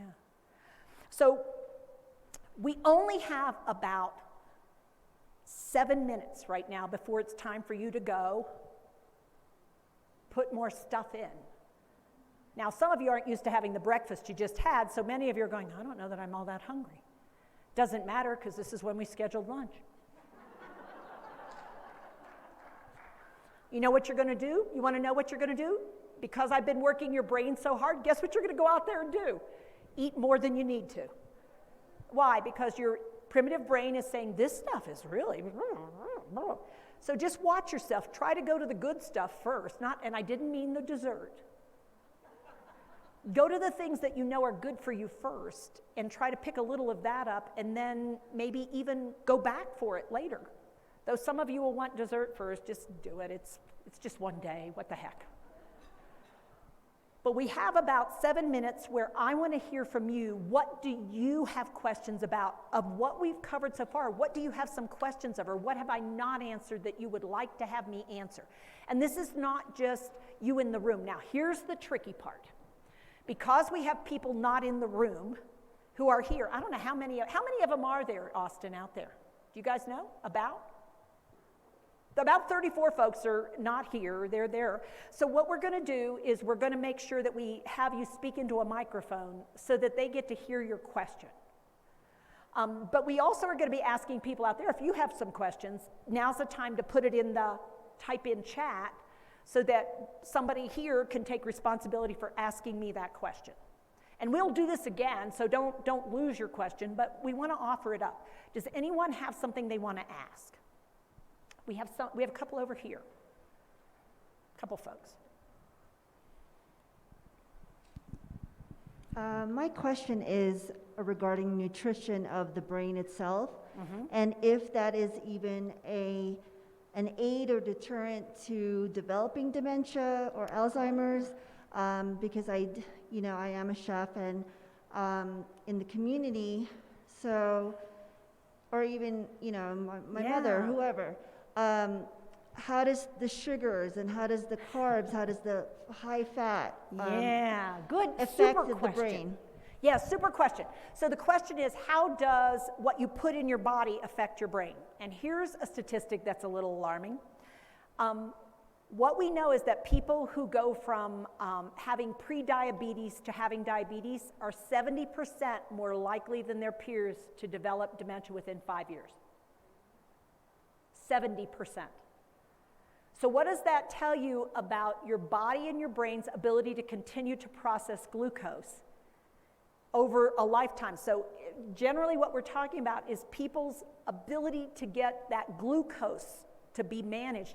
It is not the best fuel for your brain. It is not designed as a staple. It is designed as a booster. You need a little glucose, but it shouldn't be your primary fuel source. What we want is protein, and the amount of protein we should take in, evidence is we should look at your hand, look at the palm of your hand, just the palm, and look at its depth and look at its size. That's how much protein that a human being actually typically needs to sustain themselves over the course of a day. That much protein. In a day. Do this. Here's the other surprise. Do this. That is a serving size.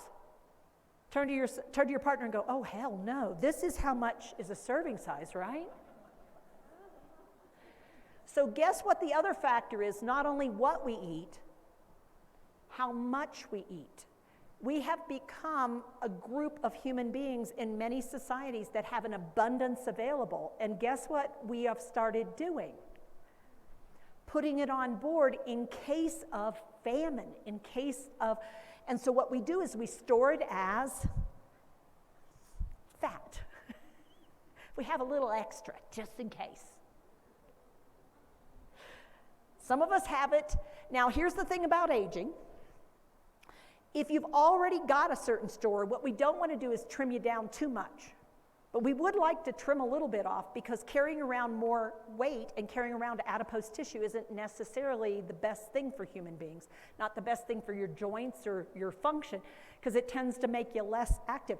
But if you're a certain person and you've done that for a while, trying to make shifts there, maybe look at your activity level and see what you can do there first. Because what we want to think about is look at yourself and think about yourself. Am I more of an apple or a pear? Because if you're going to turn it into a piece of fruit, turn into a pear. It turns out having a little padding down here and putting a little bit on your trunk here isn't too bad. It's when you start becoming an apple that you're starting actually to lay down what we call cortisol fat. You're starting to lay down too much stress related. And when you start doing that and you start losing this definition in the middle, this is where it starts to be more risky for your brain.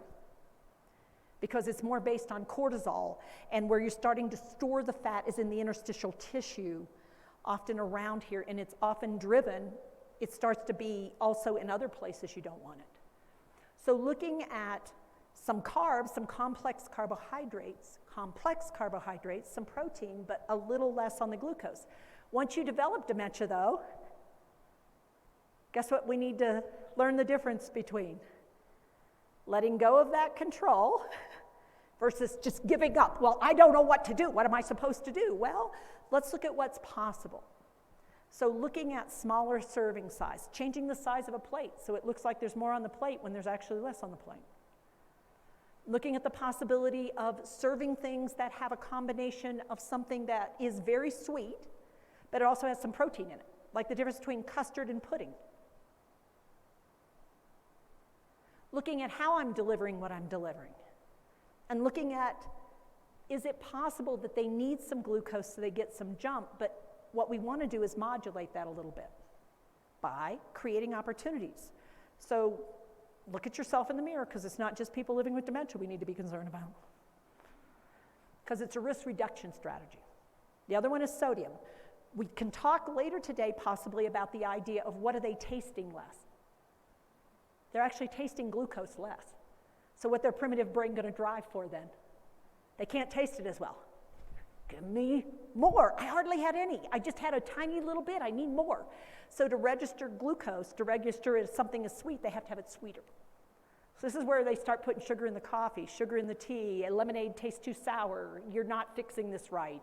And you're like, what are you talking about? Put some other stuff on there. Cool. All right. Well, yes. One more question. Sorry, guys, if you need to go because you're hungry, go. We'll be okay. We're just going to answer one more question before we take a break. Go ahead. I was wondering if you could speak to how a PET scan would appear for various types of dementia. As in, my mother was diagnosed with frontotemporal dementia, but Okay. We have reason to believe she may have Alzheimer's instead, so Okay. maybe that just affected her frontal and temporal lobes first. And I was wondering if you can just talk about that. And so what we know is for people with young onset, it is not uncommon for even people with Alzheimer's to have significant changes in their frontal temporal area, even though what they do have is a young onset Alzheimer's, because it can actually impact the frontal and temporal areas significantly, or she could have a combination. So what would look different in a frontal temporal dementia for the early?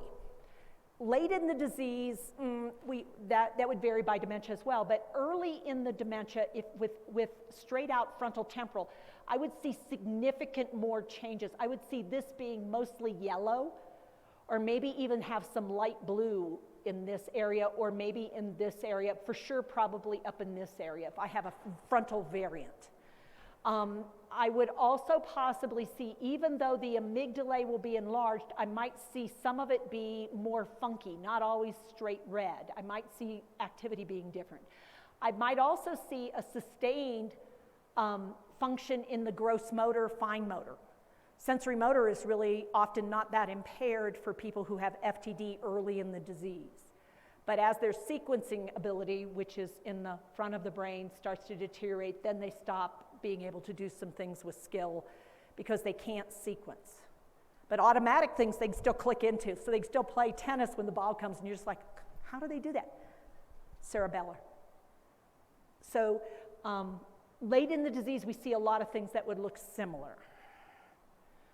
Particularly, one of the things to really recognize is late in the disease, the amygdala are still very active, but the systems of sustaining life are fading, and in some parts of the brain, we hardly see any hippocampal. Vision limitations, will also be active with frontal temporal as well late in the disease, but not early on often. I don't know if that answered, but that's sort of the general. Other dementias, Lewy body, we will see a butterfly thing here in the middle. We will see more shifting, but it really depends on a moment in time, because with Lewy body, they can go from fine to problem like that. And so Lewy body is called the roller coaster dementia, because it's like we're not having any problems. Oh my God, what just happened? No, there's a man. He's trying to look. He's coming in the door. Call the police, quick. They're going to kill us. Oh my God, do you see that snake? Look, get it, get it, get it. And it's like, what are you talking about? And then 5 minutes later, well, I don't know where he went. It's fine. Hey, sweetheart. As opposed to, who are you? What are you doing in here? You are not my husband. You're that other guy that you come in here and you're trying. You think I don't know the difference? I do. Get out of here. I want my husband. Capgras syndrome. So we would see more shift. We would see damage throughout we'd also often see more hit and miss back here. It's more varied. We don't see necessarily as much tunnel vision, but we will see some changes in visual activity, but it's funky visual activity where they see things that aren't there. Often visual hallucinations or disturbances, balance and coordination problems early on that come and go, but they can have a lot of falls. They can also have hypersensitivity or limited awareness of body stuff and then turn around and be fine.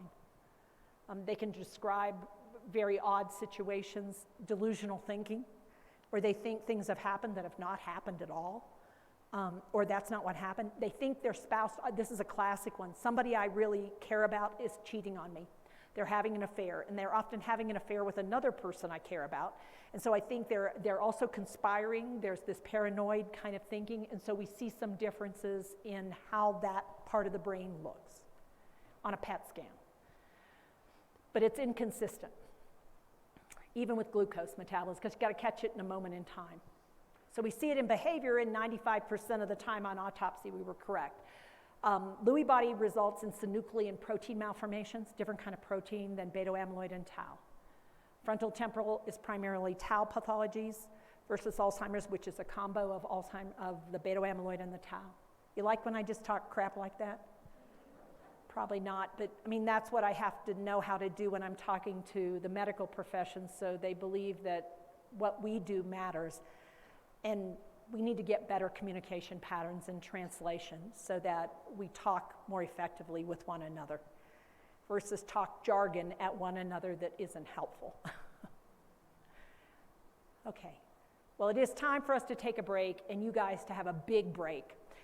It's a beautiful day here in Colorado. I don't know about everybody who's online because some of you may not be in Colorado, but here people can take advantage of the beautiful day and go outside and be unmasked and spread out and go do, and I'm sure they have good food because breakfast was great. Just look at portion size, I'm just saying. All right, everybody, and we will rejoin at 12:45? 12:40. Well, yeah. 12:40, though we only have a half hour now. 12:50. 12:50, I'll talk faster this afternoon. No. We'll meet back at 12:50 because we did take away a little of your time for lunch. And people do need to take care of themselves. It's as important as what I'm doing. So take care. We'll see you back at 12:50.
didn't get to your question. I'm sorry, you got sidetracked with care.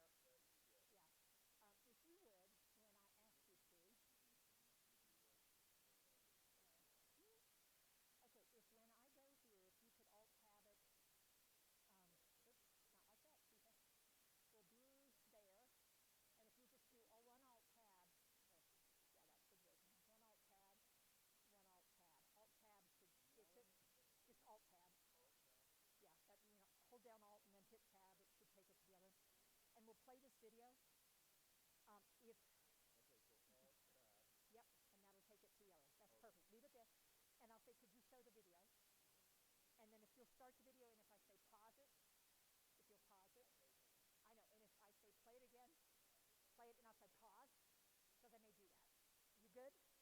Cool, thanks.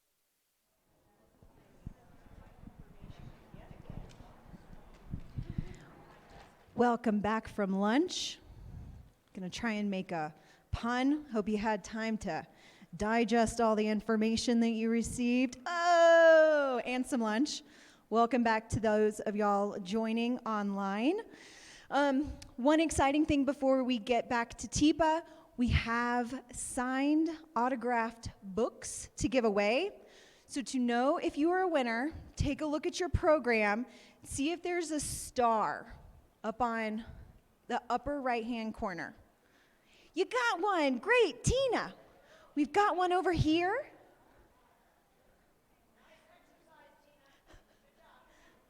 Right. Who else? Who else has a star?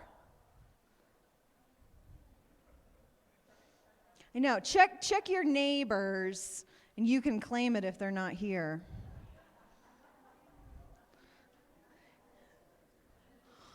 Oh, great. There's one in the back. Hopefully, I don't have to come up with something on the spot to give her the other three. Great, there's the third one.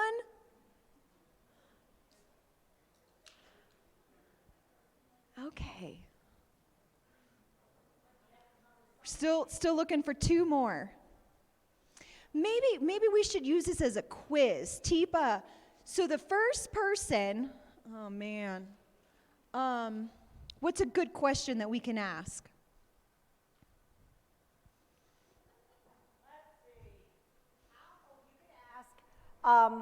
Which section did I not talk about yet all the way through that I said there were 5 skills and I only talked about 2? Let's see who has it. Raise your hand if you think you know it.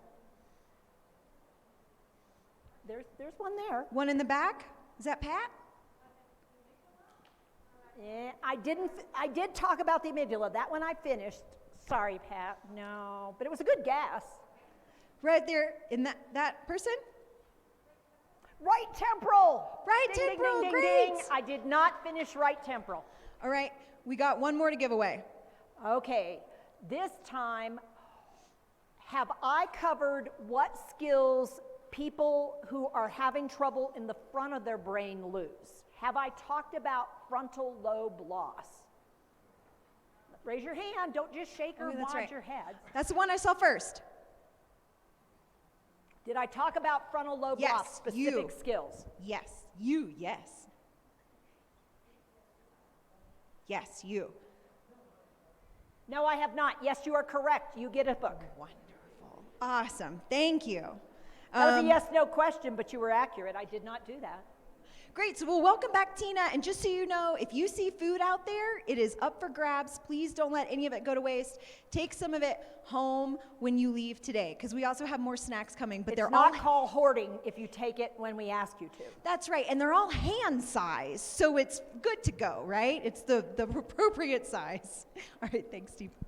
Absolutely. All right. So we're going to get back to work.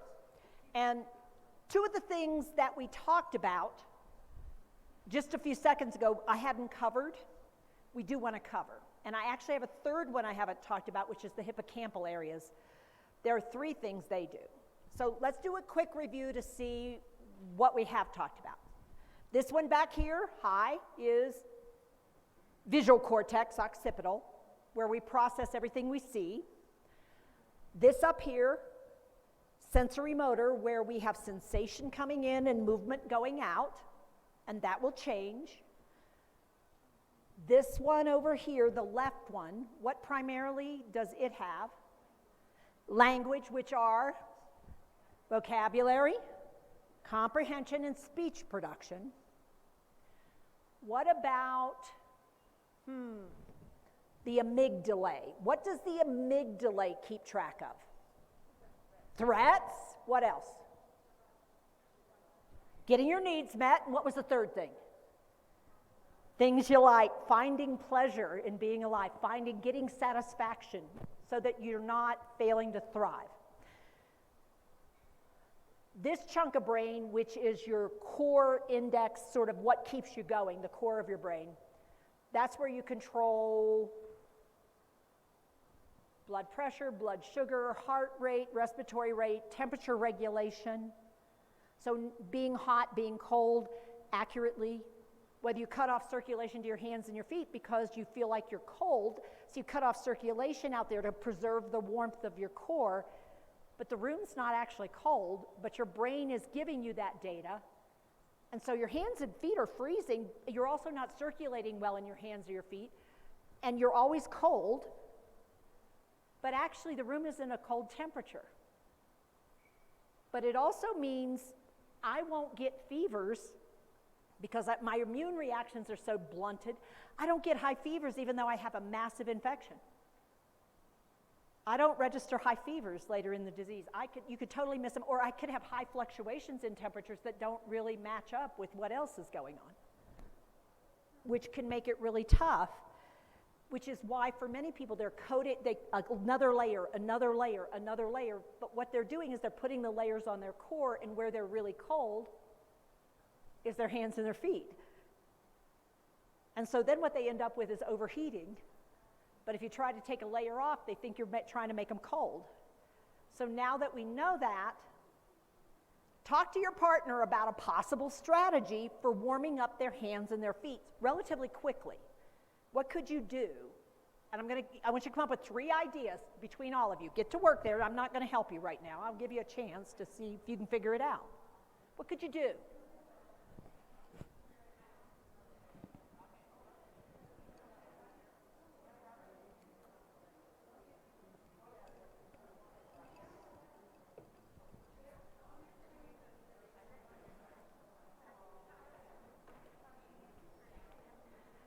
All right, let's see what you came up with. What's one idea? Let me see a hand. What's one idea? What do you get?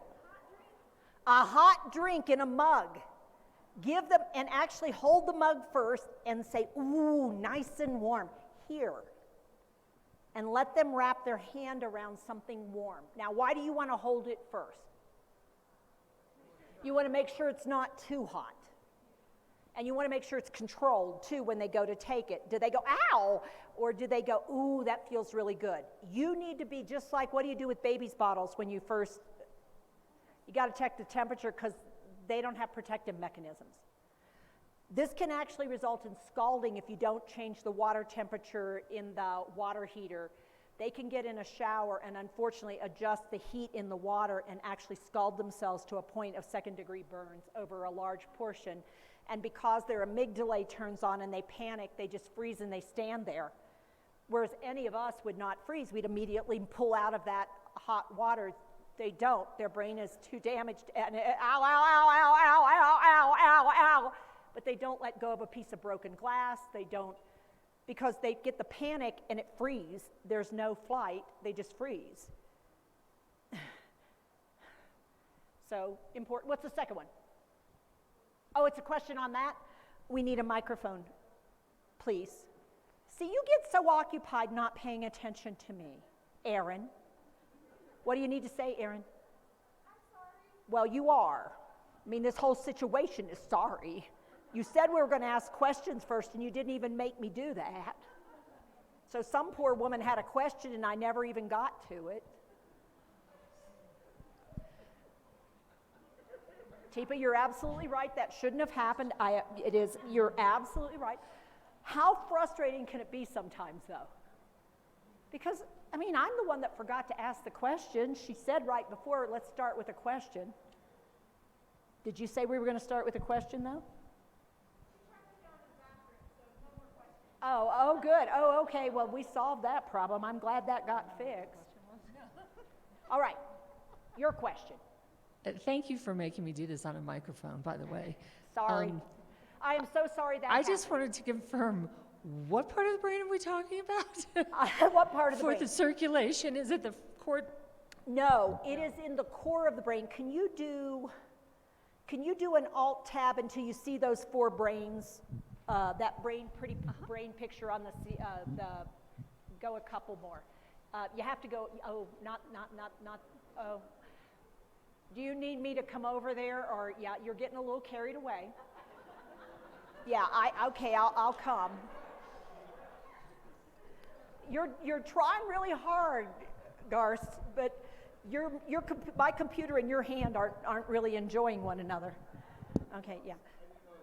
Yeah, no, okay, yeah, you do that, and then now every time you want to move, you just move that one. Oh, there. I didn't say it that way. I am so sorry I didn't say it that way. I did too. Never mind. All right. So the part of the brain we're talking about here is this oblong right there. In a normal, healthy human brain, it's pretty busy. Is it still pretty busy in early dementia? Yeah, it's still doing its job in early dementia. I mean, it's there. What about late dementia? What do you notice about this system? Now, this is for Alzheimer's, not Lewy. Lewy will see more damage in here earlier. It's not as effective. It's disconnected, so I have this inability, my immune system's not working as well. My response to temperature regulation needs not working as well. It's deep inside, it's part of your limbic system. I'm sorry, it's deep inside in the limbic system, yes. And there is no cognitive override for the limbic system. You can tell yourself, I shouldn't be cold, but guess what, you still are. Cold. And I can tell you, Mom, there's no reason you should be cold. You've got to take a layer off. You're sweating. No, I'm not. Okay. Second way you can take the temperature and get the hands and the feet warm quickly. We had a warm cup of something or a warm container. What you want to do is take something like either mittens or a warm towel, put it in the dryer for a few minutes, or warm it so that it's extra warm, so their hand will feel the warmth and want to hold it. Because if it's not particularly warm when they touch it, guess what? Their brain can't logic through, if you hold on to this, this will warm you up. They've got to have that cueing of it's already warm when they touch it. Okay? One other thought. Anybody have another thought?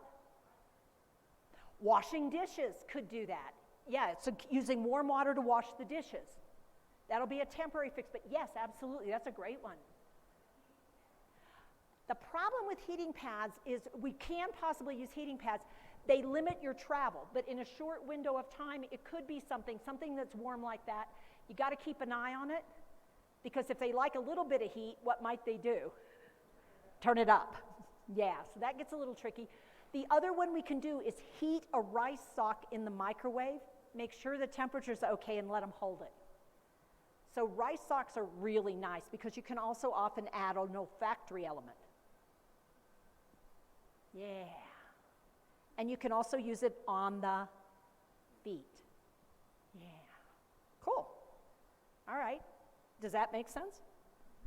All right. So we were going through, I was getting ready to go through, where did we want to go? Where were we going? We were doing the right. Now I want to do the left. So what's the first thing on the left? We did talk about the first skill of the left temporal lobe, or the right temporal lobe, excuse me. We did the left, we need to do the right. Language on the left, do this. Rhythm on the right, for those of you who've watched my videos. Language on the left, rhythm on the right. You lose on the left, retain on the right. The first one are forbidden words and social chit-chat words. Words of chit-chat, those automatic reaction words. Those, oh, okay, well, I never, isn't that something? And what you'll start to hear is more and more of those words in conversations rather than thoughtful responses. The second thing that they have classically retained is rhythm back and forth, back and forth, back and forth, turn taking. Now, do this. It can also turn into arguing. because arguing is heightened turn-taking. Mom, you did not. I did too. You did not. I did too. And it suddenly is getting out of control and escalating because I feel threatened by your statement. And so we want to avoid yes, no questions wherever possible. We do not want to ask people yes, no, because if they say no, why did we ask the question? Because we wanted to hear a yes. Are you ready for your shower? Do you want a cup of coffee? What would you like to drink? Now that's our other extreme. Yes, no, and ask them out of everything in the world that you could possibly take into your body, what would you like to drink in this moment? I've got to try to figure that out. So instead, would you rather do this or that? This or that, or this or something else? It's called forced choice, but it's an either or. Rather than yes, no, do you want to go to the kitchen? No. You ready to get up? No. Do you want to go out for a walk with me? Not really. What do we do then when they say no and we really wanted it? Try to talk them into it. What does it mean we're going to be using more of? Words. And so rather than do that, ooh, it's really beautiful out there. Now, what am I doing with my body and my eyes and my face? What am I doing? I am showing them where to go look, and I'm also pointing in that direction. I go, I could use your help. I could use your help. It's called a positive action starter. I could use your help. Ooh, could we try something? Now, as soon as I say that, what does your brain say? Even though I wasn't talking to anyone directly, when I said, ooh, could we try something? Sounds like fun. I don't like, well, yeah, we could try it. Because in order to be successful, if I say, could we try something, what's the only thing you have to be willing to do? Try. If you try, it's a success. I don't have to be right. I don't have to get it. And people often say, well, I guess so. Come on. Move it forward. Move it forward right away. Now, do this. This is the 5th skill in the right temporal lobe. Automatic reactions to visual cues. So I'm going to come and I'm going to have, Tina, will you come back up? Thanks. Because I have to stay on camera. Otherwise, I'd just move, I will actually in a second come out there and bother some of you. Tina, hey. Now, what did she do? Well, how did she mimic me? I put my hand up like this. Which hand did she put up? Her right hand. Huh, that's interesting because I actually put up my right hand, and rather than just be a mirror for me, I went, Tina, hey. And her hand came up, and now if I do this, watch what she'll do. So when I go, hey, and I do this, her hand, she copies me. Now, with your partner, this is where I want you to try a little partner work again. I want you to try this. I want you to go, their name, Tina, hey, or hi. Make sure your hand is up, flat, in the same plane as your face. Open, hey, and now offer it. And watch what your partner does. Just try it and see what your partner does.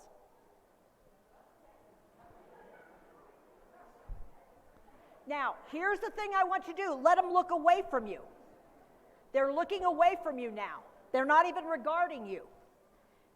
And I want you to go, ooh, Tina. Ooh, Tina. What's the automatic there? The name in a positive affirmation. Ooh, Tina. What's at the end of Tina? Touch your middle finger on the right hand. Touch your middle finger with your thumb. That is a rhythmic question that at the end of it, I put a question mark. And these folks, people living with dementia, keep the ability to pick up on the rhythm of a question.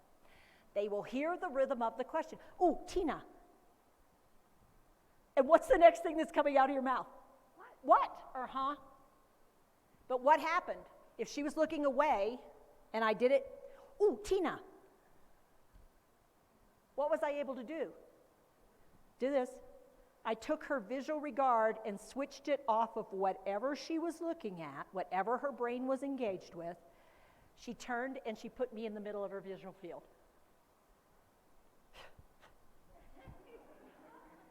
Now, why is that important? Because what she was starting to do is want to go out that door, and that door goes to the outside, and I really don't want her going outside right this minute.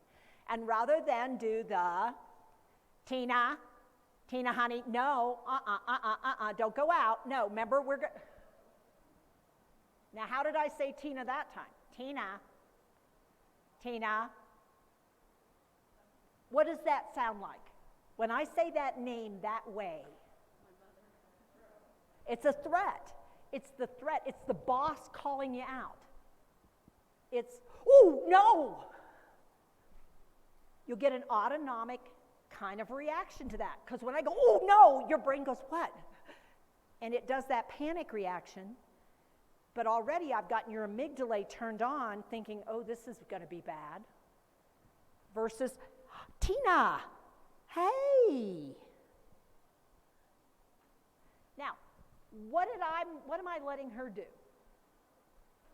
Come toward me. Who's the boss of the relationship now? She's getting to pick.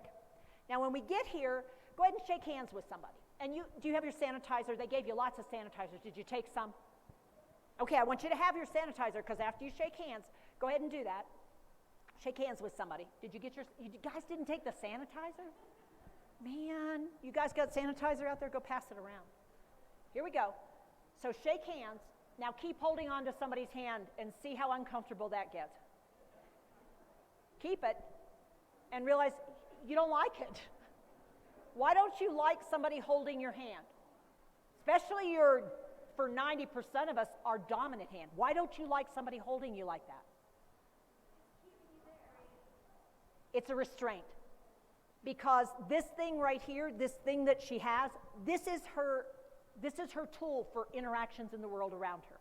And what I've done is I've locked her up so she can't do things other than pay attention to me. Now, I didn't mean to, I just was trying to get her to pay attention. But the problem is, now what if I do this instead? Okay, go ahead and try that with your partner.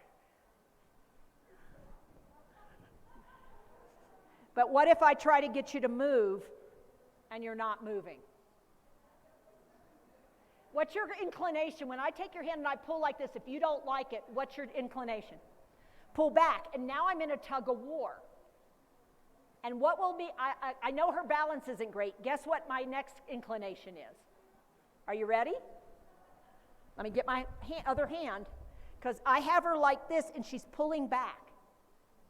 I'll come in and try to get her closer, because I'm afraid she's going to fall. And what I do is, she's already told me I don't want you close, and without meaning to, let me help you. Stop. And then I say something stupid like, do you want to fall? Yes, that's why she did it, because she was looking forward to falling. Is that why she did it? No, I worried her. I threatened her. I never meant to. It wasn't a desire. So when we're here, go ahead, shake hands. Here's what I want you to do. Rock your hand upward. Rock it up so that nobody is blocking anybody from anything. Go ahead and go into that handhold and see how much more comfortable you are with somebody in that position. And what you do is you let their hand ride on top of yours. You just let them be the boss of it. So who's helping who? I can see that. All right, so what I'm going to have you do is go ahead and shake hands. No, you're good. You're right hand to right hand, right? Okay, now take your hands and rock up like this. Good. And now turn it so he's on top of your hand. Drop your hand down. There you go. And let it be closer to him. It's his hand. Yeah, there you go. Turn your body that way a little bit more and it'll be a lot more comfortable for you. There, how's that? Now take your other hand, put it on her shoulder. No, that's right. Do that. Now, try this with a position with somebody. hand under hand, right hand, left hand up and on the shoulder, and your forearm rides down behind their upper arm. Now, you now have a rudder that steers the ship. But there's absolutely no trapping. She can let go at any moment in time. What's encouraging you to keep holding my hand, do you think? I like touch. It feels comfortable because humans like things on the palm of their hand. What they don't like is feeling like their fingers are trapped. Because my fingers give me skill. Pressure in the palm is proprioceptive and it's calming. So as soon as I do that, her brain goes, well, that's okay. I mean, I don't mind that. And then when I did this, she likes this, because what I've said is even though we're together, you get plenty of space. I'm not actually going to move in on you. Because in order to do anything to her, I would give her plenty of information that that was about to happen. So does she need to worry about what I'm doing next? No. This is called a double fence boundary. Double fence boundary. I've created a double fence here. Try that with your partner and just feel what it feels like. My arm is lying alongside yours. So you get to this place, go ahead and stand up. Because you're going to typically be interested in doing this when you're about to try to travel with somebody and you want to actually get their body to shift. And what you're going to find is this is a very comfortable way to get them to shift. It's very comfortable for them too, because you're not pulling or tugging or trying to direct them. You're just using a little rudder movement. If you rotate outward, they'll turn toward you. If you rotate inward, they turn away from you. So I can actually direct their movement with this. Here's the other cool part. Take that left arm, helpers. Okay, take your left arm, the one you have in the double fence, lift it up, and you can now use it to direct their visual regard. And I want those of you who are being helped to try not to look where we ask you to look. So you take your own eyes and look there, you show them with your finger, and what they will do is they will keep looking wherever you are looking. So what I can get them to notice is a glass, a set of steps. I can get them to notice something to step over. I can get them to notice, ooh, come on. I now have a way to take visual regard wherever it is and put it exactly where I want it to be. And so if the person is left-handed, 10% of the population left-handed, I've got to become incredibly skillful at moving on to their left. I still will initiate greeting with the right, because guess what all left-handers have learned over the course of their life? How to shake hands with your right hand. Nobody shakes hands with left hand. We make everybody learn the right-handed handshake. Then you'll come into this position. But when we want to do something, she's going to be so much more comfortable because she has greater skill on that side of her brain. The opposite side if I'm right-handed. So I'm going to take this hand under hand over there. I'm going to switch over. I'm going to then, and if she's left-handed, she's going to find this to be a much more comfortable travel pattern. Guess who's going to be more uncomfortable? Guess who's going to have to learn to use my right hand as an assist and my left as a primary? Me. Yeah. Ooh, Tina, something to drink? Okay, so now we're going to try that strategy. Once I have her connected, go ahead and try, get with your partner and get connected. Get in this position, and you want to be sort of here. You could be standing, you could be sitting, whichever way you want to do it. What I want you to do is give a gentle pump. It is a very gentle, no hurting the arthritic hand. You take the pads of your fingers, the pads of this hand, you are going to give gentle pressure and you're going to look at the person. Gentle pressure, look at the person. What will they do? As soon as you pump, where do their eyes go? Have them look away from you. Try it. Have them look away from you, give them that gentle pump, and notice what will happen to their head and their eyes. It's a natural human, automatic reflex. So what I'm doing is I'm using something in the hand-eye. I'm triggering the hand with a friendly thing to look at me. Then I'm giving a signal of what it is. And then I say, something to drink, ? And then I say, hot or cold? Now, why would that be the first question? Hot or cold? Why might that be my very first one? All drinks are either hot or cold. What have I done when they say I like hot, something hot? What have I done to the whole laundry? I've gotten rid of some of the laundry list, and I go, ooh, coffee or something else? Not coffee. Okay. Ooh, now, I'm starting to wonder, okay, I don't know her very well. I'm not sure what her favorites are. What do I notice in the back of the room here? Oh, there's a whole setup of stuff to drink. So where's a better place for us to finish this interaction? Where there are props and objects that relate to the thing I want to do.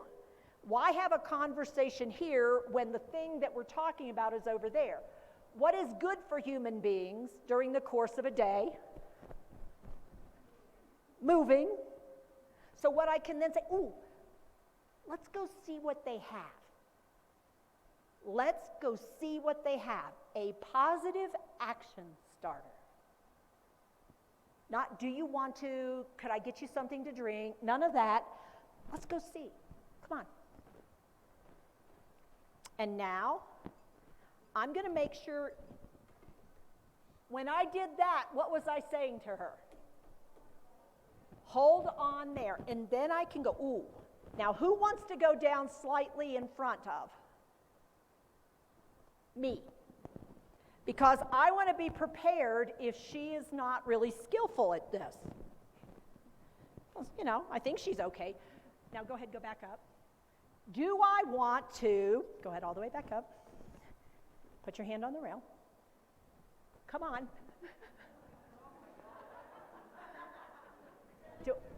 Come on, stand. Come on, I need you to take a step. And I'm on it. And she's like, let go. You need to let go of the rail. Now, how many of you have ever tried to get somebody to sit down who's latched onto a rail or changed wheelchair to chair? Let go. I need you to let go. And how many of you find you're trying to pry hands off? Well, what I'm saying is, I'm going to try to release you, and your brain is going, no, this is safe. And what I'm doing is arguing with your brain. So if she holds the rail, both hands, she got hold of the rail. I go, Tina, hey. Substitution, not subtraction. What I did is I offered a substitution. Not let go. I just said, Tina, hey. And I did the old thing that tricks her brain. And now what I'm going to do, I'm going to be here. Now, where do you see that I have my hand? At the front of the hip. Worst case scenario, what can I get her to do? Sit down with control. Why? Because I can keep her upper body forward while I take her hip and move her back by folding her at the crease. I know about tendons and ligaments and muscles. Guess who can learn about tendons and ligaments and muscles? People who want to help people who are living with dementia who can't understand how their bodies work anymore. And if we don't figure it out, what we end up in is arguments. So if I pull on Tina like this right now, if I pull her, what am I teaching her to do? Okay, try this. Try this with a partner. Have somebody sitting and pull on them to get them up. What are you doing? Go ahead and try it. You won't get it unless you try it. Your body tries it. I stabilize and I hold on here, and I say, stand up. What will she do with her arms? What does she do? She pulls. I'm teaching her to water ski. So why is this a risky behavior? What am I teaching her to do in order to stand up? Pull back. So I'm actually teaching her to pull back in order to stand up. That's not how human beings stand up on their own. So now what I'm saying is you're going to need me to safely stand up, or I'm going to put the walker there and say pull up on this or pull up on the bar, and what I'm actually teaching them to do is water ski. So they'll keep their butt a little low, they'll keep their trunk really still, and they'll stand up. We'll come back up. So you get me up. Okay, Tina, now it's your job. You're going to get me up. So I'm down, and you're going to get me up, and you pull me, and I stand up, and I get out, leave it alone.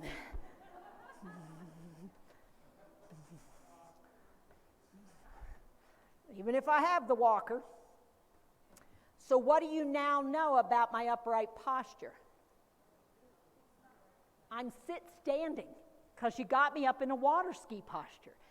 I only will fully do this on the water ski if there's a lot of tension. Otherwise, I've got to stay here until there's enough tension that I know I can come up and I have to still lean back. Folks don't do that. They stay hunkered slightly. So go ahead and stand up. And what you're going to notice is they have greater sensation on the front of their foot than they do on their heel. You do not have as many sensory input organs on the heels as you do on the toes. So what you're going to do is want your weight on your toes, because you can feel better up there. So get your weight forward a little bit. And now what I want you to do is you're going to flex at the hips just a little bit, and you're going to curl your back in a little bit of a C.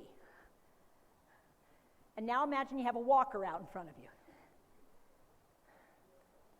All right, now try to imagine you're a little nervous, so take a step. What do you notice you're doing? You're barely picking your foot up to clear. So as you pick that foot up, what are you hitting first as you take a step forward? The front part of your foot. So are you fully clearing each step? No, and what are you counting on out here? A third base of support, because you're not feeling comfortable. So now stand tall, get your weight under you, so you're really lined up like this. Now, the problem is I'm not really feeling comfortable doing a full weight shift.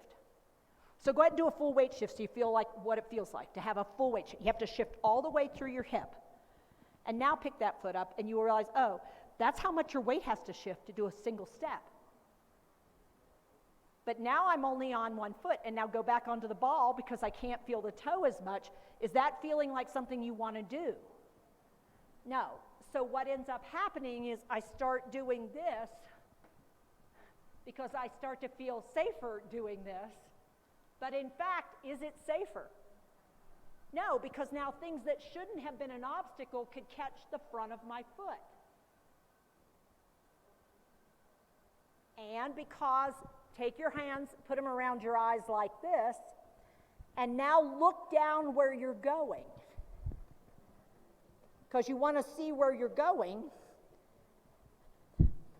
and realizing how easy it is to topple forward, or if somebody surprises me, fall back. So now, let's go with our partner. Hand under hand to the side. So when they're sitting, about time you did some, they took them away. They're over there. No. Oh, look, here comes a helpful person. Look, we already have one. Oh, never mind. She won't listen. You see how she gets? She just walks off and ignores what I say. Is that what Tina did? What did she know she wanted to be helpful? What did she quit processing? Incoming auditory data, because what had her brain already told her? I need to go get the chair. What did she not listen to? Tina, we've got one. And when she got back up, she was sort of surprised to see a chair. Huh? Yeah. Is that because she has dementia? Do this. No, it's because when we get in a mode where we're trying so hard, guess how big our visual field is? Guess what we're doing with auditory language? We're just not taking it in. So this is where somebody else says, Dad, what did I tell you? I don't know. Not because they're not trying, but because in that moment their brain can't handle any more incoming data. Particularly if they already have an agenda. They have their own agenda. When somebody has an agenda and they're doing their best to do the agenda, guess how much they're paying attention to us? Not. Except that we're going, John, John, John. And then we touch them on the shoulder. Guess what happens? Or, because it came out of nowhere. And how many times as caregivers did we say things like, well, it just came out of nowhere? I'm going to say, no, it was there the whole time. You just missed the cues. All right, so here's my friend, Tina, sitting. And I want her to get up. So get with your partner. Everybody there? Now, here's the rule about this technique. I'm going to show you this technique, but there's a rule. You have to be able to get down and get back up on your own without help. If you can't get down like this and get back up on your own, don't go down there. Because I don't want a second person on the floor, and we're calling EMS. If you can't get down and get back up, I'll show you an alternate pattern, but I'm going to show you the basic pattern first. I will come in and I'll go, Tina, hey. I come in here and I will get down. The more I want her up, the more I will get down. Because I've got to come alongside her and I'll say, ooh, nice shirt. Ooh. Hey, Tina, something to drink? Hot or cold? Cold. Ooh. Now, I'm exaggerating my facial expressions, aren't I? Ooh. What did that tell you? I went, ooh. I just got an idea. I actually had this idea the whole time. But what I'm doing is, ooh, there's some cold drinks out there. Come on. Now, I know that without my help, she doesn't have the sequence, the initiation ability to get up. What I'm going to do is I'm going to say, lean forward. Now, what did I do? Do you see my base of support? Where do I have one foot? Way to the front. Where do I have my other foot? Way to the back. Where do you see me flexing? In my thighs. What do you notice about my back? Where is her hand? Next to her. And I say, lean forward. And then I say, stand up. Now, what I did with this hand, for those of you who might have missed that, I took it and I put it at the joint. This hand stayed down, this one went at the joint, and I basically helped her brain straighten your arm. And when you straighten your arm, what can you do? Get yourself up. So let's try it again. I come here, I say, Tina, hey. I get down, and then I do the request I want to do, and I then signal there, and then I go, come on. If she automatically leans forward, do I have to give the cue? No, but if she doesn't move when I do that, Tina, lean forward. Now, what did I do? I moved my body forward. Did I move her hand at all? I just moved my body. And when I did that, her brain went, oh, you want me to lean forward? Okay. And then I say, now I had to get her far enough forward that I felt, what did you notice she did? I felt the weight go from her butt to her feet. How could I feel it? Because I'm hooked into her system. And I say, stand up. And then I take this hand right here, and it's at the joint. Not up here, right there. And then I say, here we go. So give it a try. Trade places, let the other person try what it feels to be on the other side of it. If you can't get up on your own, I'll show you the alternate. Okay?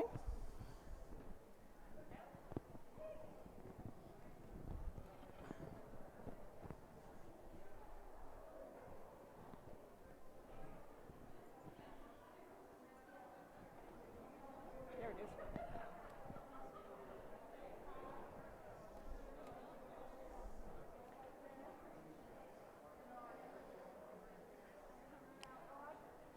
You're good. Kneel down. Good. Uh-huh. I typically go down on the back knee. The back knee, because I'm a right-handed person, and so I will want to start my movement with my right knee. Does that?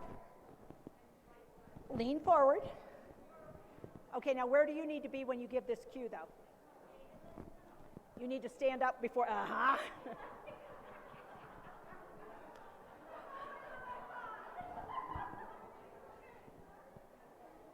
Okay, now, look where your fingers are.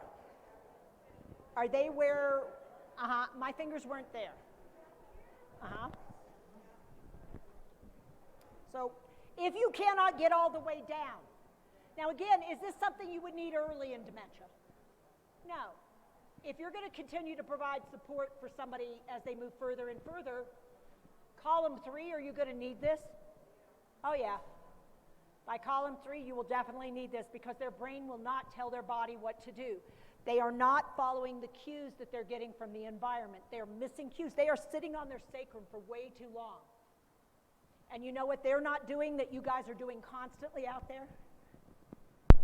You do weight shifts. You do minimal little weight shifts that keep you from developing pressure areas. You do little weight shifts that keep you from developing friction areas. You do weight shifts because the primitive part of your brain goes,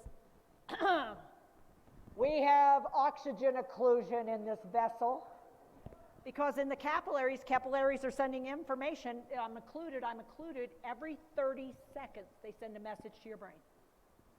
Every 30 seconds you do some sort of little tiny adjustment to your balance and seat in that chair so that you get blood flow going to your butt. By late stage dementia, they can stay in one position until they have absolutely created an ischemic area where there's no blood flow, and what they will start to have are pressure areas building up. Or they'll keep moving back and forth in constant motion, and they're not shifting, they're just moving. And so what they have are friction spots, bright red spots where they fry their skin. We see a lot, that happens a lot on their heels because they're trying to get their heels to do things. Now that wasn't a break. That means it had been about 45, 50 minutes since we started. Are you guys still okay? Because I got you up and moving. Are you still doing okay? Yeah. Okay, that's what I thought. But I thought I'd check in just to be sure. So now I'm here and I'm here.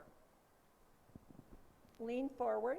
There you go. And I want you to stand up. All I'm doing with this hand is creating tension between the wrist and the elbow.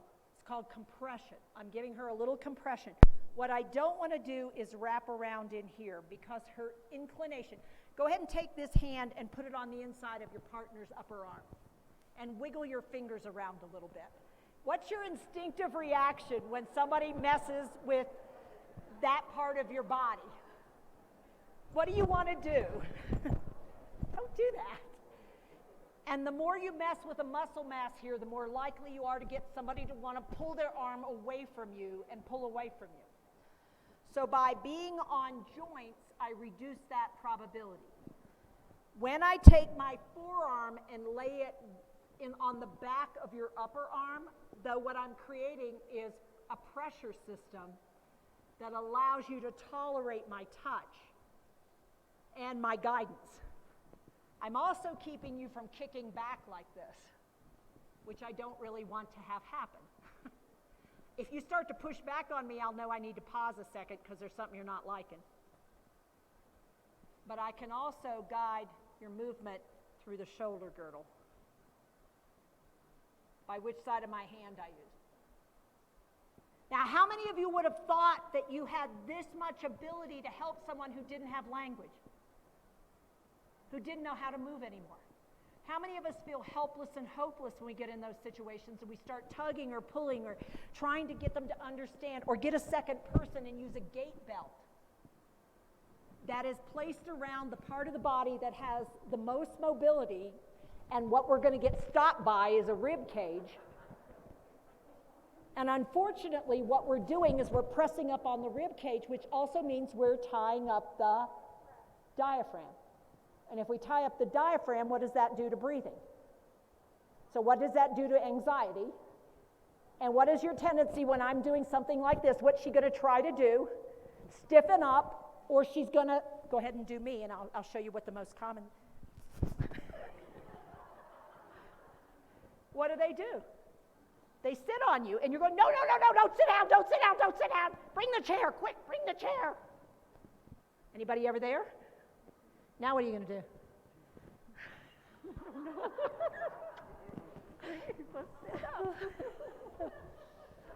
Oh, we gotta do hand under hand, all I know. Oh, that's all she knows, yeah. That's a whole second, third, fourth set of skills. I'm going to pause for a second because I want you to talk with your partner about how many of these abilities are never addressed, whether you're a professional caregiver, a family caregiver, a consultant, a trainer. Nobody talks about practical ways to help people move, and yet what's one of the most common concerns we have as we move into the later states of dementia? Falls and fall-related injuries, immobility, people not moving, getting people from place to place, and yet what we don't do is help people figure out brains and how their brain changing and our brain developing abilities might make a difference. So talk for a few seconds about this, because I think it's a missing piece, and unfortunately it creates lots of drama, trauma, and emergency room visits. It also forces us to call 911 or give up because I don't know what else to do. Look at you, nice job. Give it a try, see what happens, talk to each other. All right, oops. Oh, well, I changed the slide.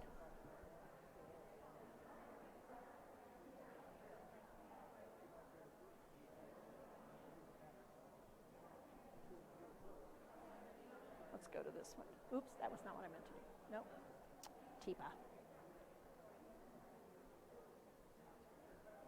There we go. All right, do you want me to go sit down, or? No. Hang out. I'm gonna get a drink real quick. Yeah. Go for it. All right, how many of you are feeling like, Teepa, you're making this really complicated? How many of you are feeling like, boy, it sure would be good to know some of this stuff before I need it?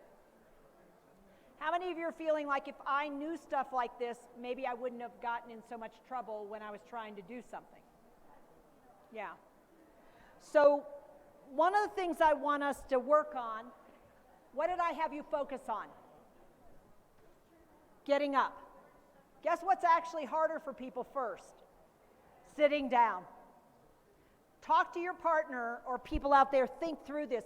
Why would sitting down be more complicated than standing up? Think about it for a second and I'll give you some info. Why do you think it might be more complicated for people? Sitting down. Why is sitting down harder than standing up for people living with dementia? And you're going to help me sit down without training. I mean, whatever you got, But. Okay.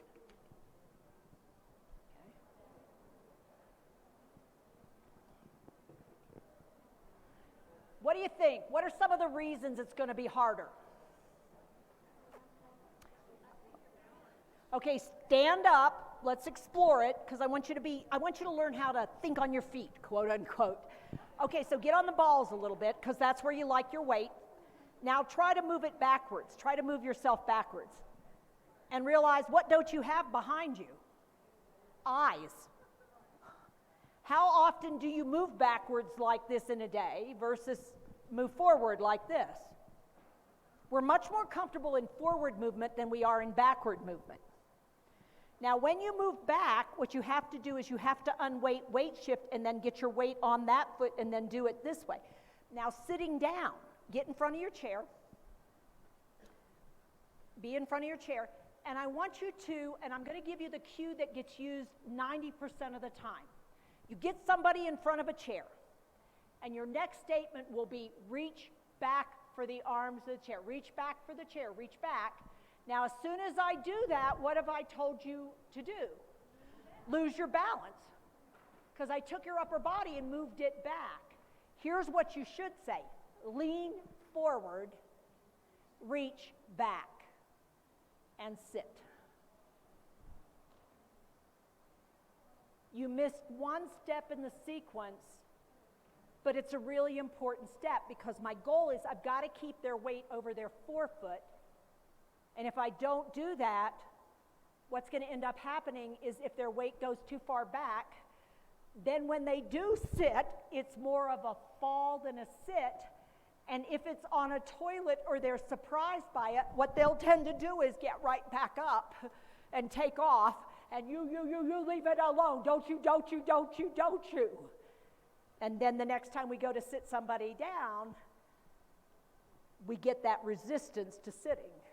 And I say, sit down, and they push back on me. And I push back on them. And then we end up with a tug of war.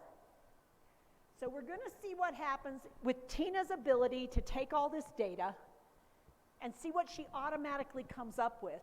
Because I'm walking around, I've been walking for 2 hours. And you can tell I'm getting really tired. Hey. Hey. How are you? Not good. Now, what's your problem right now?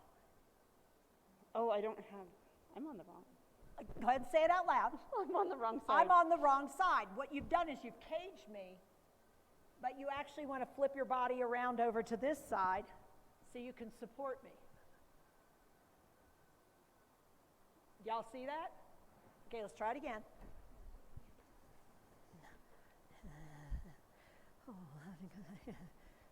Teepa. Hi.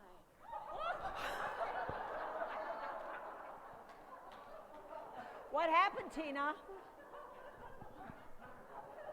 Moving object right in front of my face. Anybody ever a bird fly in front of you? Wah! That moment where you go, oh, geez, what is that? Did you mean to do that? No. And guess what you'll be doing? Oh, my God, filling out the incident report. Saying, are you okay? Are you okay? Because now I surprised you that I lost my balance. But if I'm here and I'm tired, am I going to be great at just bringing my upper body up and realizing, oh, that was her moving hand. She was just trying to get my attention. If you want to do something with your hand, wiggle your fingers down here. Okay, cool. All right, there you go. Teepa.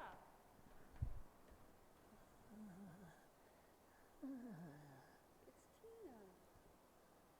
Well, hey. Hey. How long did that take? For me to go from, look, I saw something. What is that something I saw? I want to explore it, and now I'm going to track it. Oh, it's a person. Wow.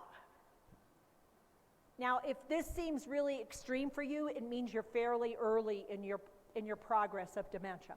For those of you who do this professionally, have you had this happen?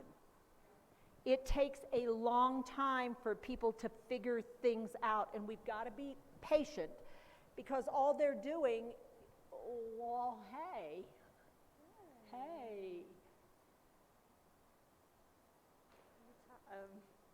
Now, I'll pause because she's really close to me and she's in front of a whole audience.